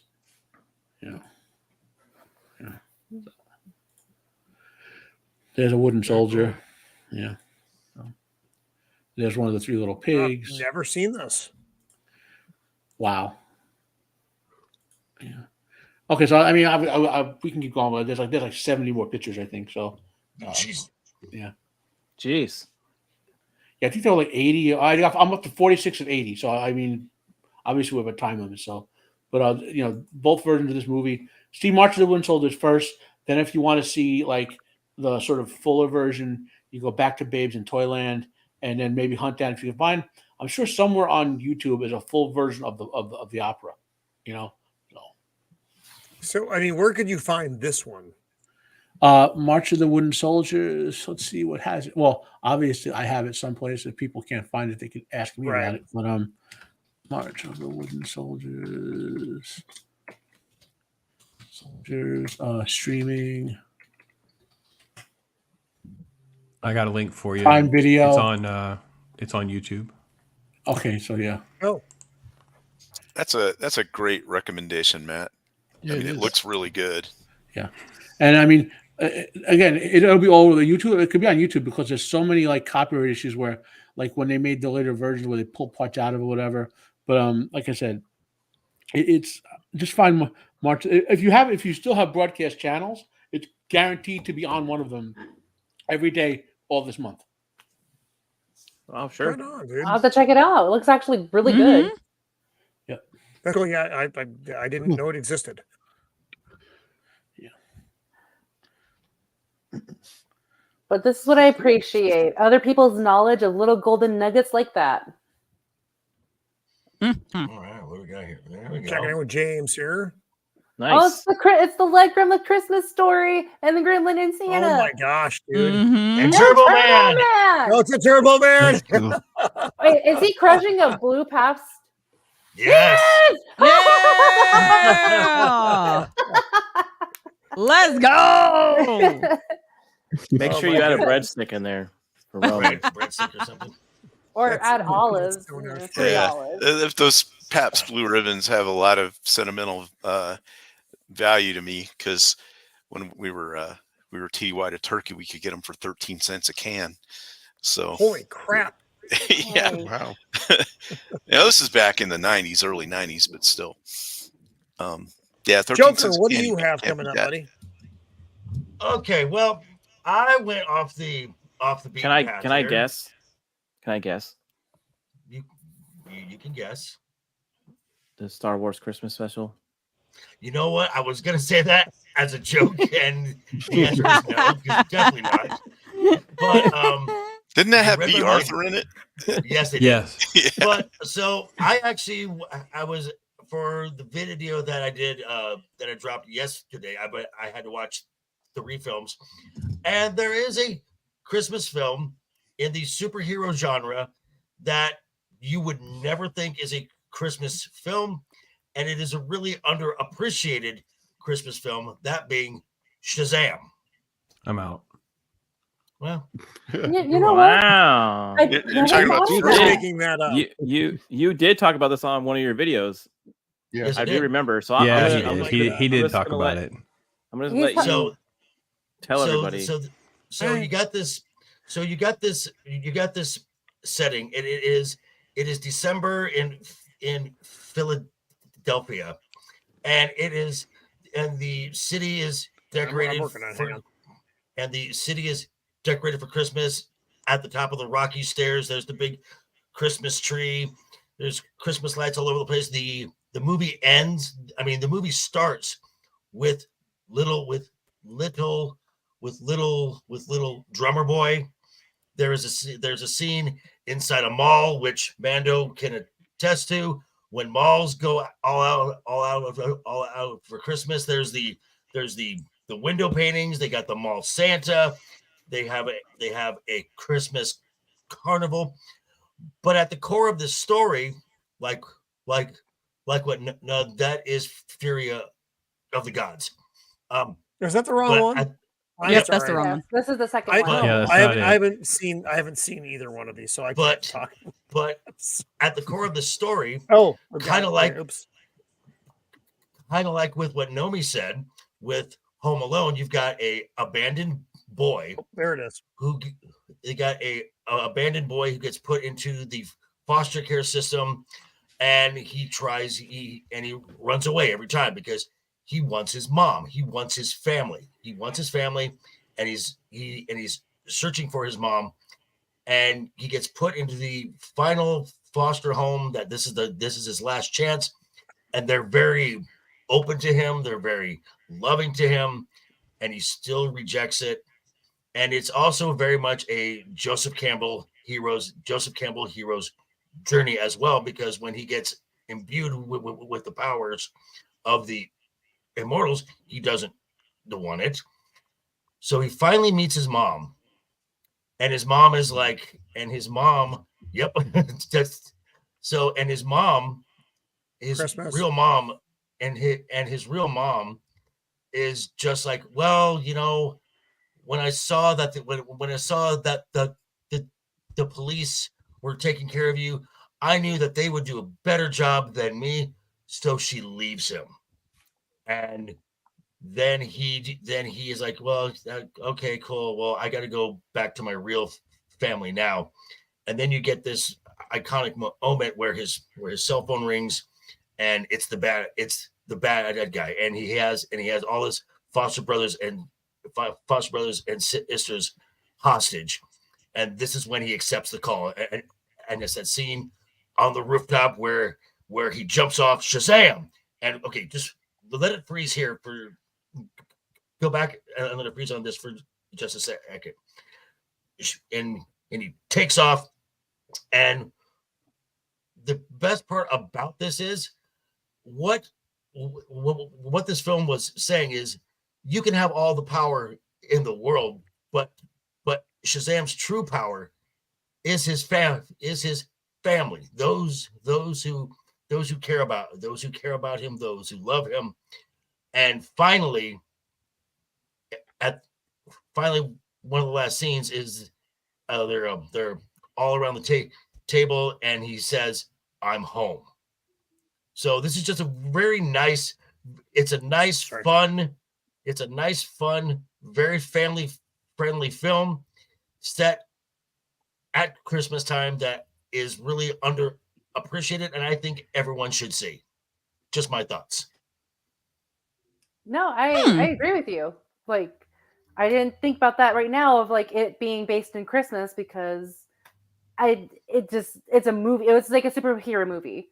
Right. Like everyone's going through the superhero fatigue, and I didn't put that perspective in there. Of it being, you know, family oriented. I always enjoyed this movie. Mm-hmm. Yes. Did. But I didn't. I mean, for some reason, I did forget about the Christmas part of it. So, until Joker, with his wonderful video, thank you, explain that. Yeah. Thanks to that amazing intro. That was a gift from Mr. JT as well. So thank you, sir. No problem. Yeah. So like I know that DC hasn't really made great hits of movies, and I know this one isn't like the greatest of them all, but I like Shazam out of all the DC movies because I wouldn't call it, yeah, I can relate to it on a lot of things. Growing up, my family were foster family, so we would take in kids in the system into our homes. So seeing this story is like, oh my gosh, like this is true. This is what kids are in the system go through. They want that longing for a family. They want to be accepted, you know, and it's hard for them because they don't understand why their biological parents, you know, are doing the things that they're doing that got them there in the first place. So I like it because it is definitely family oriented, and that he will die, or I can't say that word, but he would sacrifice himself for the love of the family that he just got without asking for it. So that's why I love it the most, because it hits home a little bit. Yeah. Yeah, I wouldn't say a little bit, a lot of it. There we go.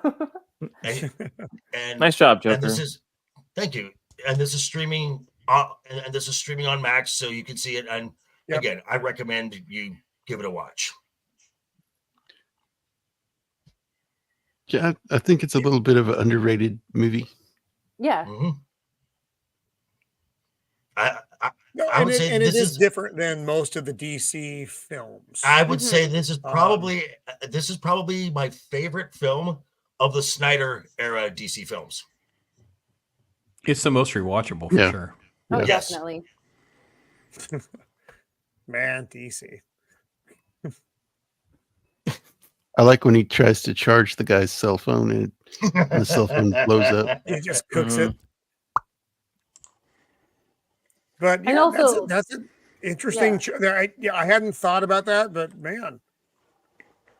Yeah. Also, Well the played, scene of Joker. like the scene of Shazam going into the convenience store and like, yeah, we can get beer, and they get a case of beer and they try it and they don't like it. I think that's like That tastes like actually actual pretty- vomit. No, it does not. You bite your tongue there, sir. That is a beautiful thing. See, I'm more of a wine or rum person. I just. Thank you, Zax. Weird. All right, that was weird, Joker. I did not anticipate that. So, if you watched his video, you would have. Yeah, if you were supporting your other content creators. Look, I do my best, people. I have a limited amount of time. Yeah, Roman. Wow. We Where's your all know where support? we stand. I feel it in the air now. Avatar's great there, Pops. Pops, I love that Avatar. Thank Let me see what Mrs. Pop says. I'm going to put it on the playlist, Joker. Let's let you know what she says. Okay. So, I'm going to go with some claymation, one of my all-time favorites, and I Okay. feel like it is Nice. it's not given as much accolades as I think it should because a lot of the musical numbers are just on point in my opinion. It's The Year Without a Santa Claus. Oh yeah. That's a Oh good my one. gosh, I love it Yes. so much. So many The people are Heat like, Miser yeah, song. yes, I love Heat Miser and Snow Miser. Yeah. But so many people are like, oh, it's the same thing as Here Comes Santa Claus. I'm like, yes and no. It's better in my opinion because is it a movie though, or more of a I love this short one. film? Well, I mean, it's made for television. Yeah. Yeah, but is it a movie or a short film? It's one of the Rankin Bass holiday specials. They're all very good. Yeah, I like it too. I've always considered it a movie. qualify- Yeah, because this is the stuff that when we were growing up, it was you. I mean, you didn't have access to this all the time. It literally was that. Yeah, once I a year remember the thing. first time I watched this and I couldn't find it for years later because I was like, where did it go? Like, I saw it, I remember seeing it, and I couldn't find it till years later when YouTube was a thing. Mhm. I thought maybe I like had a fever dream or something. Yeah, I mean, And Snow we have it on Miser appears. We have it on DVD. Mm-hmm. And I'm not Snow sure. Miser appears in Batman and Robin. Oh, you're right. Aw. Wow, But yeah, Joker I just- revealing like the Is that a truth to us Christmas and we're opening our our third eye over here. Okay, so the Rankin Bass specials, which is one of them, holiday specials, were all just released on Blu-ray, I think, this year. Yes. So if you want to Oh get my high quality gosh. versions, Oh, head for it. nice. Oh. Well, I that- used to have the that's a must VHS get. box set of a lot of these. And when I moved out, like they're probably with my mom somewhere in storage or whatnot. But yeah, like I always love all of the claymation stuff, and even the first one, like Here Comes Santa Claus or whatnot, like when Burgermeister's singing about like no more toys and stuff. Like I love the musical numbers in these claymations. Like every year I could go without watching most any other Christmas movies or anything, but I always watched at least this one, Rudolph the Red-Nosed Reindeer, and Little Drummer Boy. There was an I Easter always Bunny. watched- There was an I Easter always Bunny one watched- too. Yeah, I Little always Drummer Boy watched is not the one of my Was there? films. Yes. I always watched the one where Rudolph lost the power of his nose. Yeah. I Yes, remember people that don't one. remember that one either. Mhm. Yeah, and there was an Easter Bunny. Easter Bunny. That's our song? I didn't Mm-hmm. know if that was our song yet. Do we miss our song? Do we miss our song? The Snow Miser, Heat Miser song? The dance? Oh, number? it was I think a little bit further back. He's Mr. Yeah, we're way past it now. Yeah, Christmas. He's Sorry, Mr. Sorry. Mr. Sun. He's Mr. He's Mr. 101. They call me Heat Heat Miser. Miser. Whatever I Whatever I touch touch. starts We to should melt. have Careful Guy. Clutch. Such a good singing I'm guy. Too much. Boom, boom. Yes. And And then copyright like claim. when Mrs. Claus goes over both Heat Miser and Snow Miser says like Mother. I'm Mr. She White tattled. Christmas. I'm Mr. Snow. That's a good one. I'm Mr. Icicle. I'm Mr. Ten Below. Friends call me Snow Miser. Whatever I touch turns to snow in my clutch. Isn't that the song Arnold Schwarzenegger sings? What's that? I like the midgets. Yeah. The midgets. Awesome. Jacob, you're Mini right. misers, I think, would be the appropriate term. Probably. Jacob, you're right. Arnold does sing this song in Batman and Robin. Yeah. Also, I don't know if you guys are aware of the fan theory out there about this. Some people suspect that this was all a fever dream by Mr. Claus or Santa Claus. That none of this happened. Oh, you think it was? You don't think it was an insurance fraud from the Mrs. Claus? I mean, I don't know, but yeah, it's. I just so many people I feel like overlook this one, and it's just always been one of my favorites. Well, I wasn't singing Copa. Another one to add into this is Jack Frost. Yes, I thought about that one. Because what does Jack Frost use to make snowflakes? Scissors! Yes! I thought about adding that one, yes. Stupid Jack. Roman, just share that briefly. This is a list of all the Rankin Bass holiday specials. Oh, you got it? Okay, yeah. This is what's on the Blu-ray. This is all of them. Mm-hmm. Oh, nice. Bro. I didn't know there was that many. Wow. Uh-huh. Oh, there's a ton. 18 of them? Good Lord. Uh-huh. Wow. Yeah. Animation for the time was like CGI stuff. Yes, and to me it's so much better than a lot of stuff we have today. Like the Life and Adventures of Santa Claus is a good one. Yes. Oh my God! Let's do the longer trip. Oh Yep. no! Yes. It's gonna make you cry all season. Yeah, that one's yeah. So the one that I was talking about earlier with the lion was the the claymation little drummer boy, because if you remember, there is a lot, or is that I'm getting that mixed up with a different one? I think it's this one. But yeah, there's like a little lion in there. The Life Life and Adventures of Santa Claus is a good one. That's the one where they have like the round table. Has anyone seen the cricket on the hearth? I don't think I've ever. I haven't. I have. I actually have. Yes, the cricket. I love the cricket. Oh. Yeah. Wait, Pops, what do you got down here, Pops? I'm giving everybody the full experience of what it was like. Oh man. Oh wow. Bring back the nostalgia. Hit me hard with it. Oh, wait, no sound. Hold on. Smack me in the face with the nostalgia. Yep. Thing. Mm-hmm. That Charlie Brown, Frosty, yes. Oh my yes. I saw this the other day. Oh, that part when Frosty melted. Dude, bro, my heart ripped out of my chest when my 9-year-old self could not handle that. If it was on one time, and if you missed it, you'd missed it for the whole year. Absolutely. No man died. Yep. Yeah. Shieldwall, do you have one that you wanted to talk about? Yeah, real quick. So How the Grinch Stole Christmas, 1967, the OG one. Okay. Really good. Yeah. Really good. I love that one. I have the record of that, in fact. And then Trading Places. I also think that's a Christmas Okay. movie. Interesting.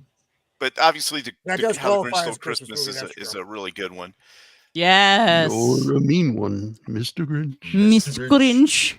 Oh, I know. The soundtrack is just so good. Mm-hmm. And Boris Karloff. Mm-hmm.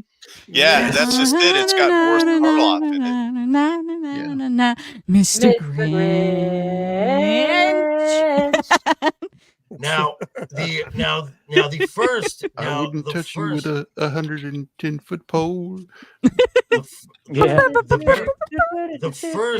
first live action remake of this, Little Susie Lou Who. If you know of anything of any current rock music bands, she is now the lead singer of the Pretty Reckless. Her name is Taylor. Taylor Momsen. Really? Huh. Yep. I did and not know that. she is an extremely beautiful woman. Yes, she is. Mm-hmm. I have not watched any live action one. I watched the animated feature with Benedict Cumberbatch doing the voice. Mm-hmm. Yep. I don't. The Jim Carrey was the Grinch, right? Okay. Can I point something out? Can I point something out in the Jim Carrey one? Like, I realized this last Christmas.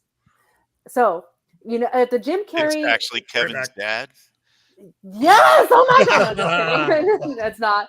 But if you've seen the Jim Carrey, the Grinch, How the Grinch Stole Christmas, if you guys remember the story, it's like the two women. I guess you can say that they're married couple, whatever.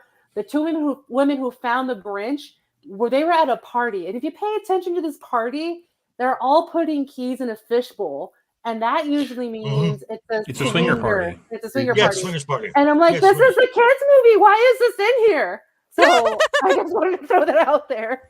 Well, that movie came out too, and my children were very young. And let's just say Mrs. Pops wasn't real thrilled whenever the snow was bitching. So we had a van full of children who wanted to discuss how the snow was bitching, and I was like, "Wow, Mrs. Pops was not a happy cancer with the old Ron Howard after that one." Oh my God! Were the mashed potatoes bitching that night at the dinner table? What it would be them doing things, and you just hear them going, because they obviously were whispering amongst themselves and things. Yes. Beavis and Butthead. Yeah.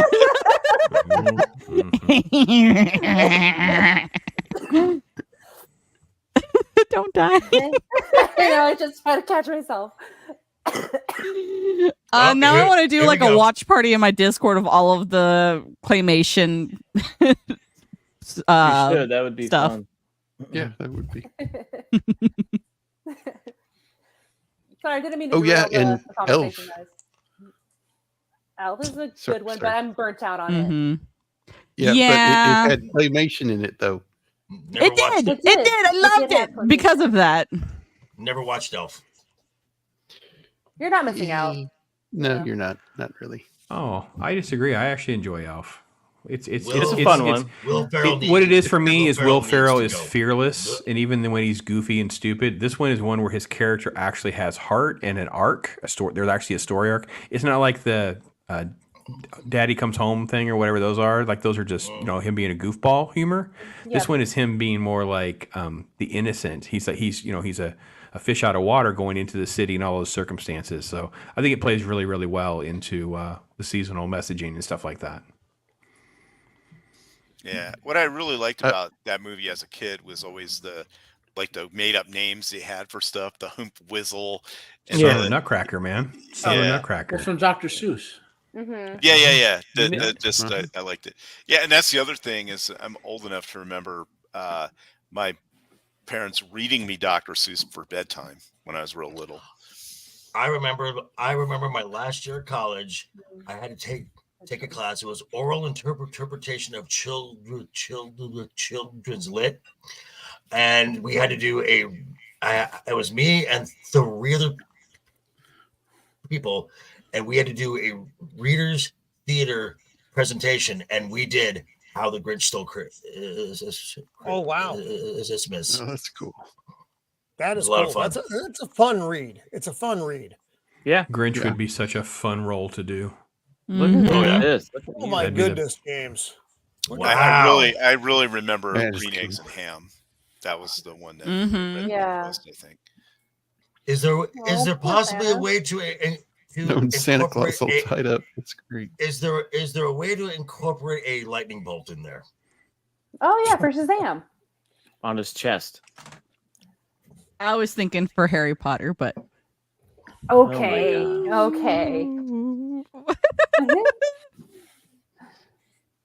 Yeah. Wait, what? Who knows what between Saxon Cobra and Nos what they're talking about? Yeah, you're right. And Shanna as well. Yeah, you never know. Well, we're going to start wrapping up here. We're going to go through our what we got coming up stuff, but this was fun. This was very enjoyable going through Christmas and Christmas adjacent films that we love. Oops! Oh, that's my Mine was not one of the adjacent films this time. Not this time. You did well. You did well this time, Mando, and I'm grateful. I'm grateful that the Ghost in the Darkness did not make a Christmas you should have just said that one, Mando. Just I thought about it. I thought about it for like a split second, but I'm so sorry. I just noticed I've been muted forever. Oh my gosh. I'm like, well, I figured you were focusing, James. I figured he's really I've been muted the whole time. That's horrible. And you've done some great art on our shows. This is probably the most complicated piece you've done, though. Yeah. You excelled with your art again. Really cool. Thank you. I'm so sorry. I was making comments and saying things, and nobody was saying anything back. I was like, much. I know I'm not interesting, but am I that bad? He was like, dang, Oh gosh. dang, these best guys thing I've ever said. Proud tonight, man. Oh my God. Dempsey. Oh, horrible. So let's go around the horn here and do our exits. Shieldwall, do you have anything coming up for the remainder of the year? I don't think so, unless Jacob's got something coming up. I don't think we have anything until the new year. Is that correct, Jacob? Yep, that's right. Yep. Yeah. Okay. So nope, nothing. Unless you're gonna have a surprise show one of these days or something, then maybe I'd be on that or whatever. But right now, I don't have any. Next week, who knows? Yeah, I don't have any other. I could have a Kwanzaa stream. Yeah. Jacob. But thanks for having me on tonight. Great panel, everybody. It was nice seeing Jinja. First time streaming with Cap. I might have streamed with him on something else, maybe. I don't remember. But it's great seeing you here, dude. Pops, always a pleasure. And then of course Nomi. I think it's like our third or fourth stream. So yeah, it's been a while, Shieldwall. Yeah. Have you? So you still having fun throwing tortillas at people? Dude, yeah, it was fun. When I was told what this parade was about, like, yeah, you get to throw tortillas at people. It's like, I don't know what that means, but okay. But I showed up the parade, and no, stacks of tortillas everywhere, and you just is that an El Paso thing or? It was in a California thing. Oh, okay. All right. So. Okay. Feliz Navidad tortillas. Yeah, should do that, but no, it was the most liberal, politically correct place you can go, and that's throwing tortillas at people at a parade. Okay. What? Okay. I had candy thrown at me one time. I heard they throw roast beef in San Francisco. Really? And of course, as always, Matt, bringing the knowledge. Really good stuff, man. That was a good pick for that movie that you brought up. So, and again, Roman, thanks for having me on your show. And for everybody that's ever had me on a show, I really appreciate it. It's lots of fun. So thank you. Also to the chat. Right on, brother. Great chat tonight. I don't know what Copa and Zax and Nas and Jenna were doing. No, I just looked down and I'd see some like nonsense chat stream. Yeah, exactly. And I was like, okay, I have no idea what's going on. I'm sure it's really know? Degenerate, whatever it is. Well, almost certainly. I mean, because that's how it goes. All right, brother. Good. Mando, what do you got coming up for the remainder of the year? So for the remainder of the year, of course, so our Monday D&D stream is going to be canceled, and of course Jacob and Roman are not doing anything this next week. So mostly I will be probably just doing some random Kick and Twitch streams throughout the week when I am able to.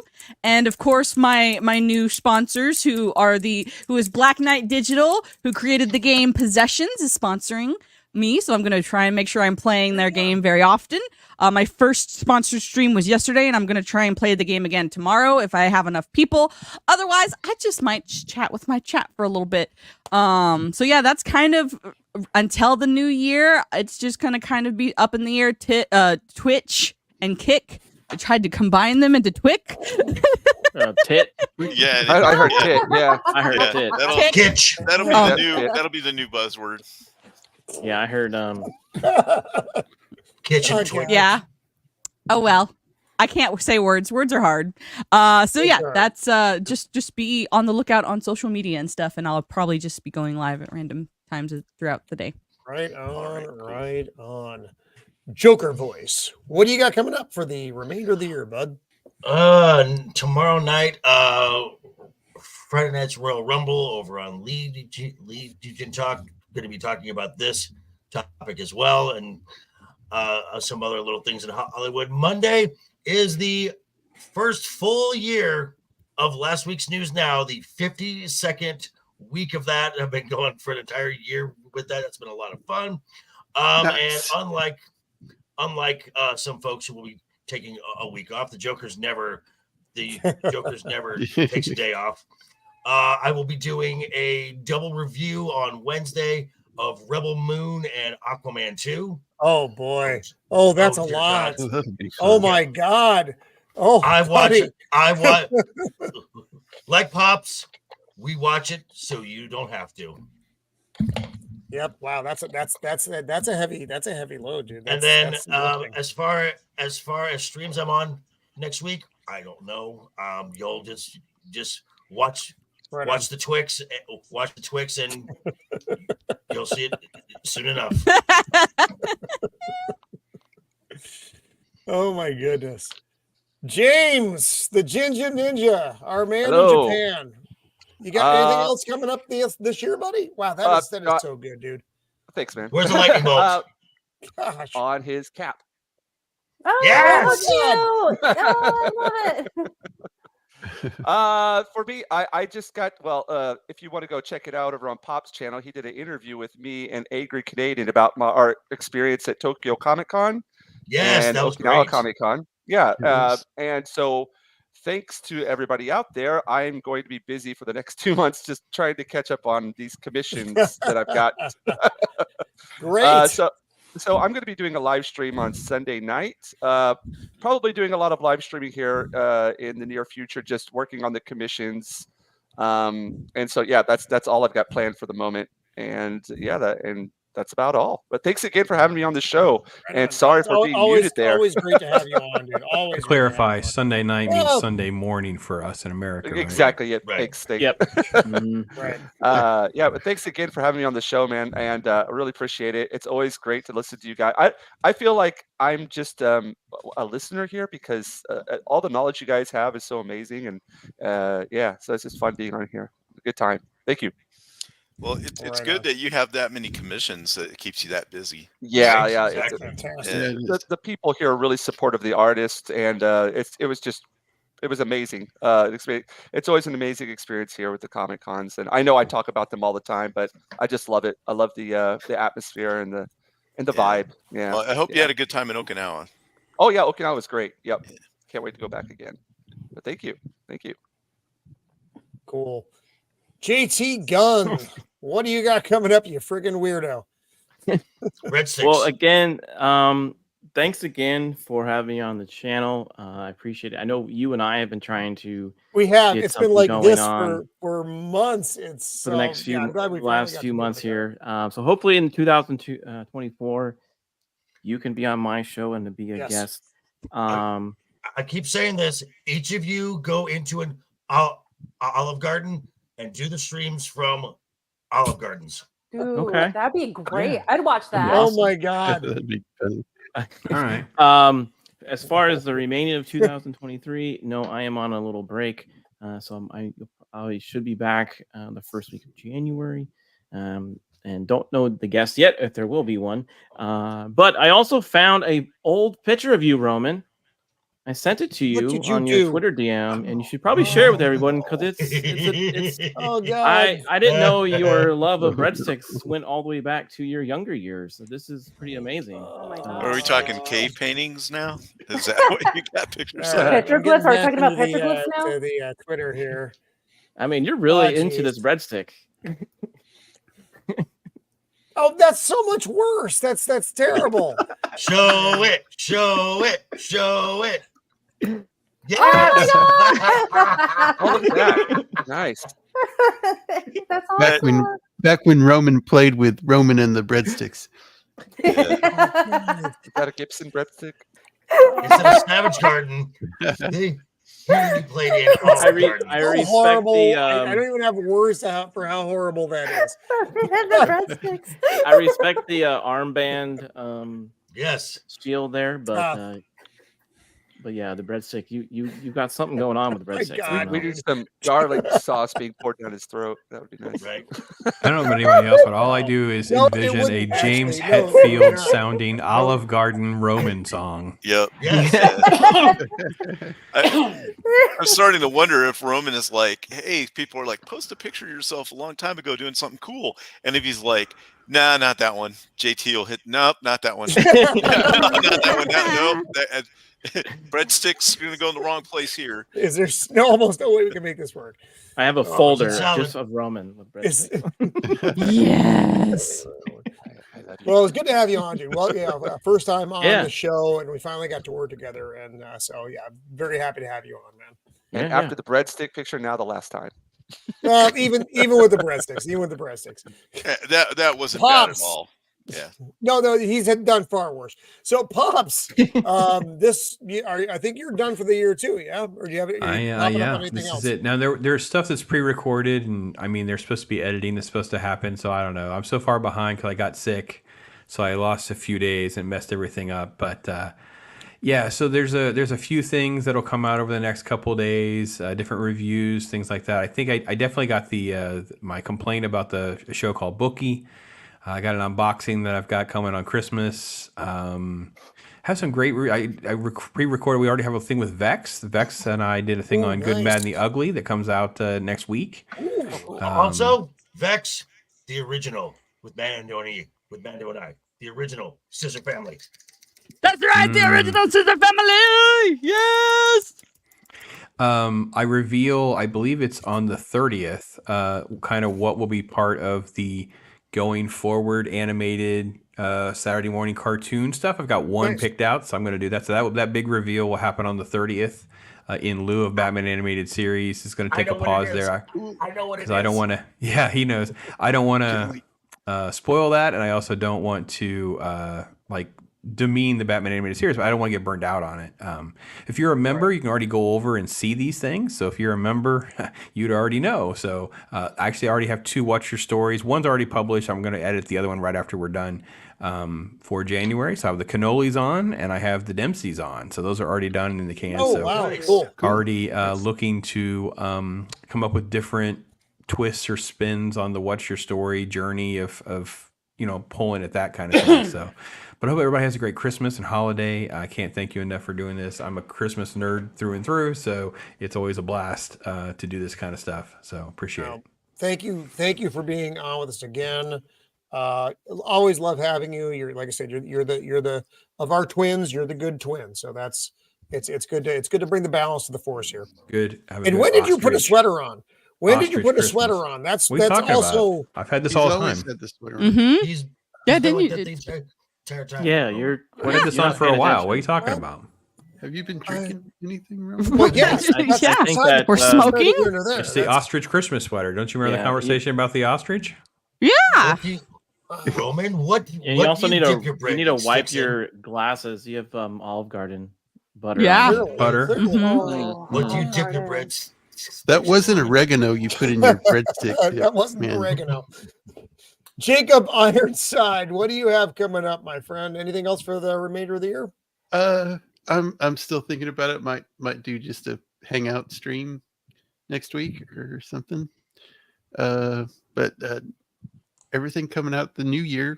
I'll be taking a break from the Twilight Zone at the first Tuesday of the month, and I'll be doing some some X-Files episodes. Oh, sweet mother of God. And yeah, baby. Me and Mando good thing is, Disney is going to be bringing that back. Oh no. Yeah, so Disney's going to be bringing back X-Files. So please don't watch that. Me and Mando are collaborating on a little we're going to be doing like a little Peanuts style comic strip with the raccoons. Yes. The raccoons go on an adventure. Yes. Fantastic. but do the raccoons have scissors? On. Well, thank you for being with us this one last show of the year, Jacob. You had a great time. Good time. Definitely. Merry Christmas, all right, everybody.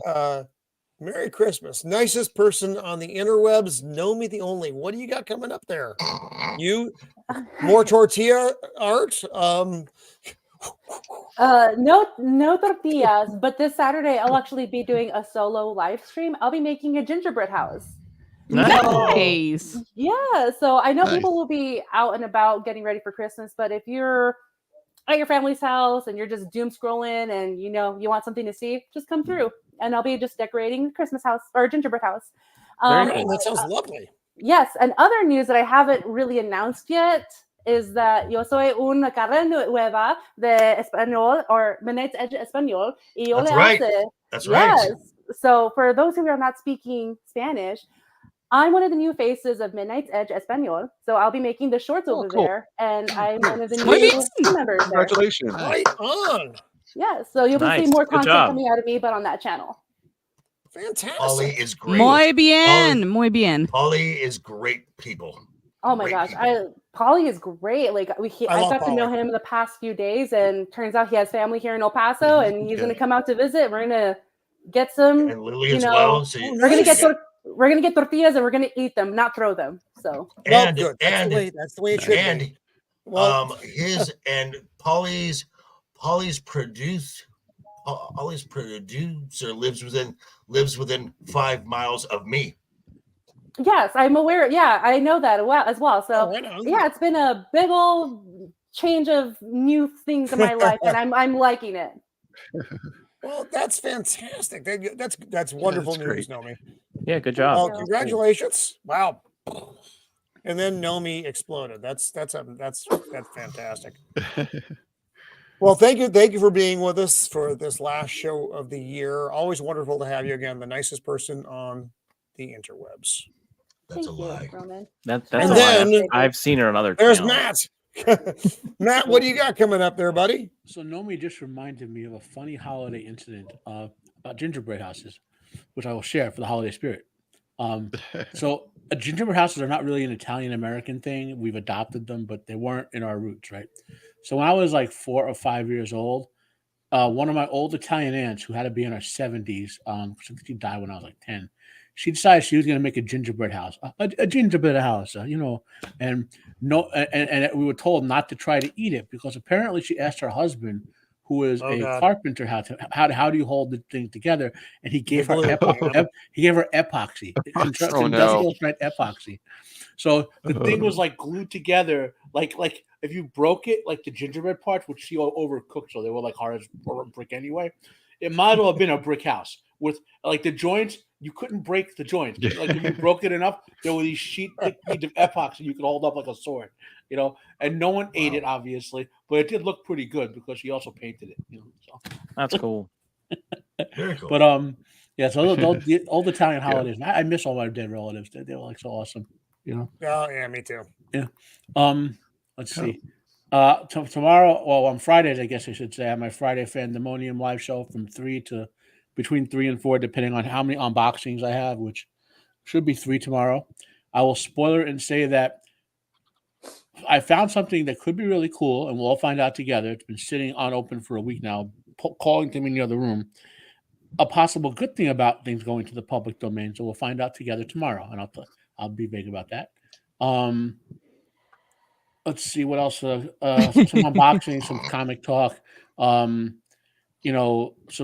follow up on the bait and switch with Marvel. The Marvel's trying to pull with the wedding again tomorrow. The Spider-Man's wedding. What else? Cool. I'm reviewing Reacher. Reacher and Monarch both just dropped within the past hour. Can you all guess which one I'm watching first?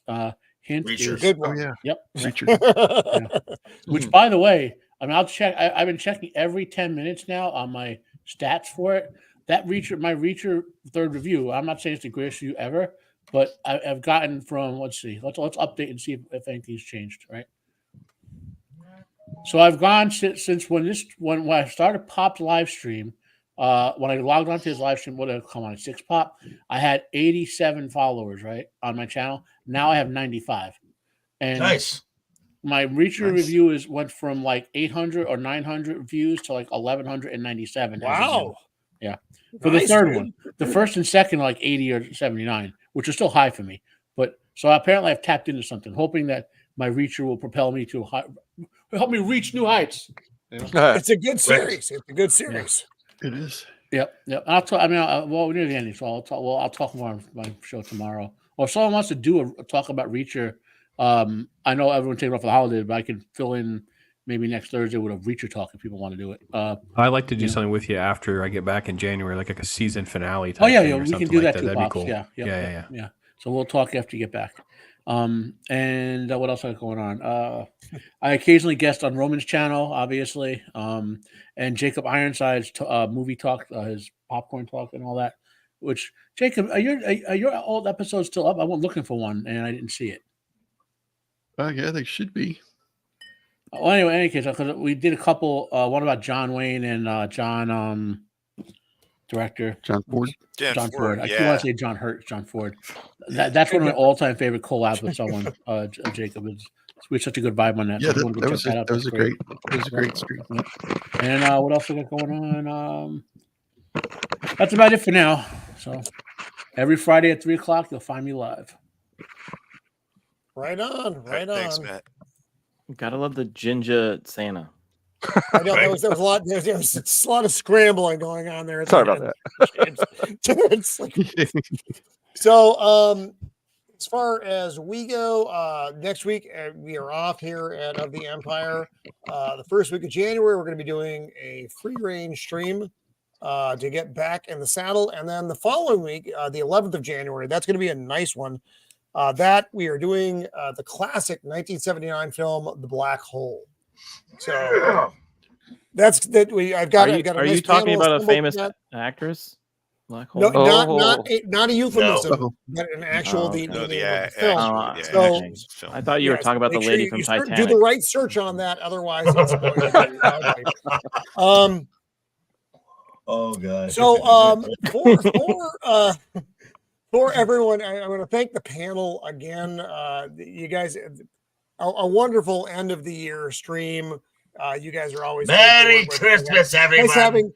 Nice getting to work with JT for the first time, getting to have Nomi back and James and Pops, and then the rest of you who are our usual week to week friends. So wonderful to have you here, and thank you for the last year. By the way, last year was fantastic. We all get to work together a lot more, and and it was fun meeting you in Vegas this year. Well, Are you going to be able to be? Are you going to be back this year or next year? I should say. Depends on the date. I'll be there. I'll be there.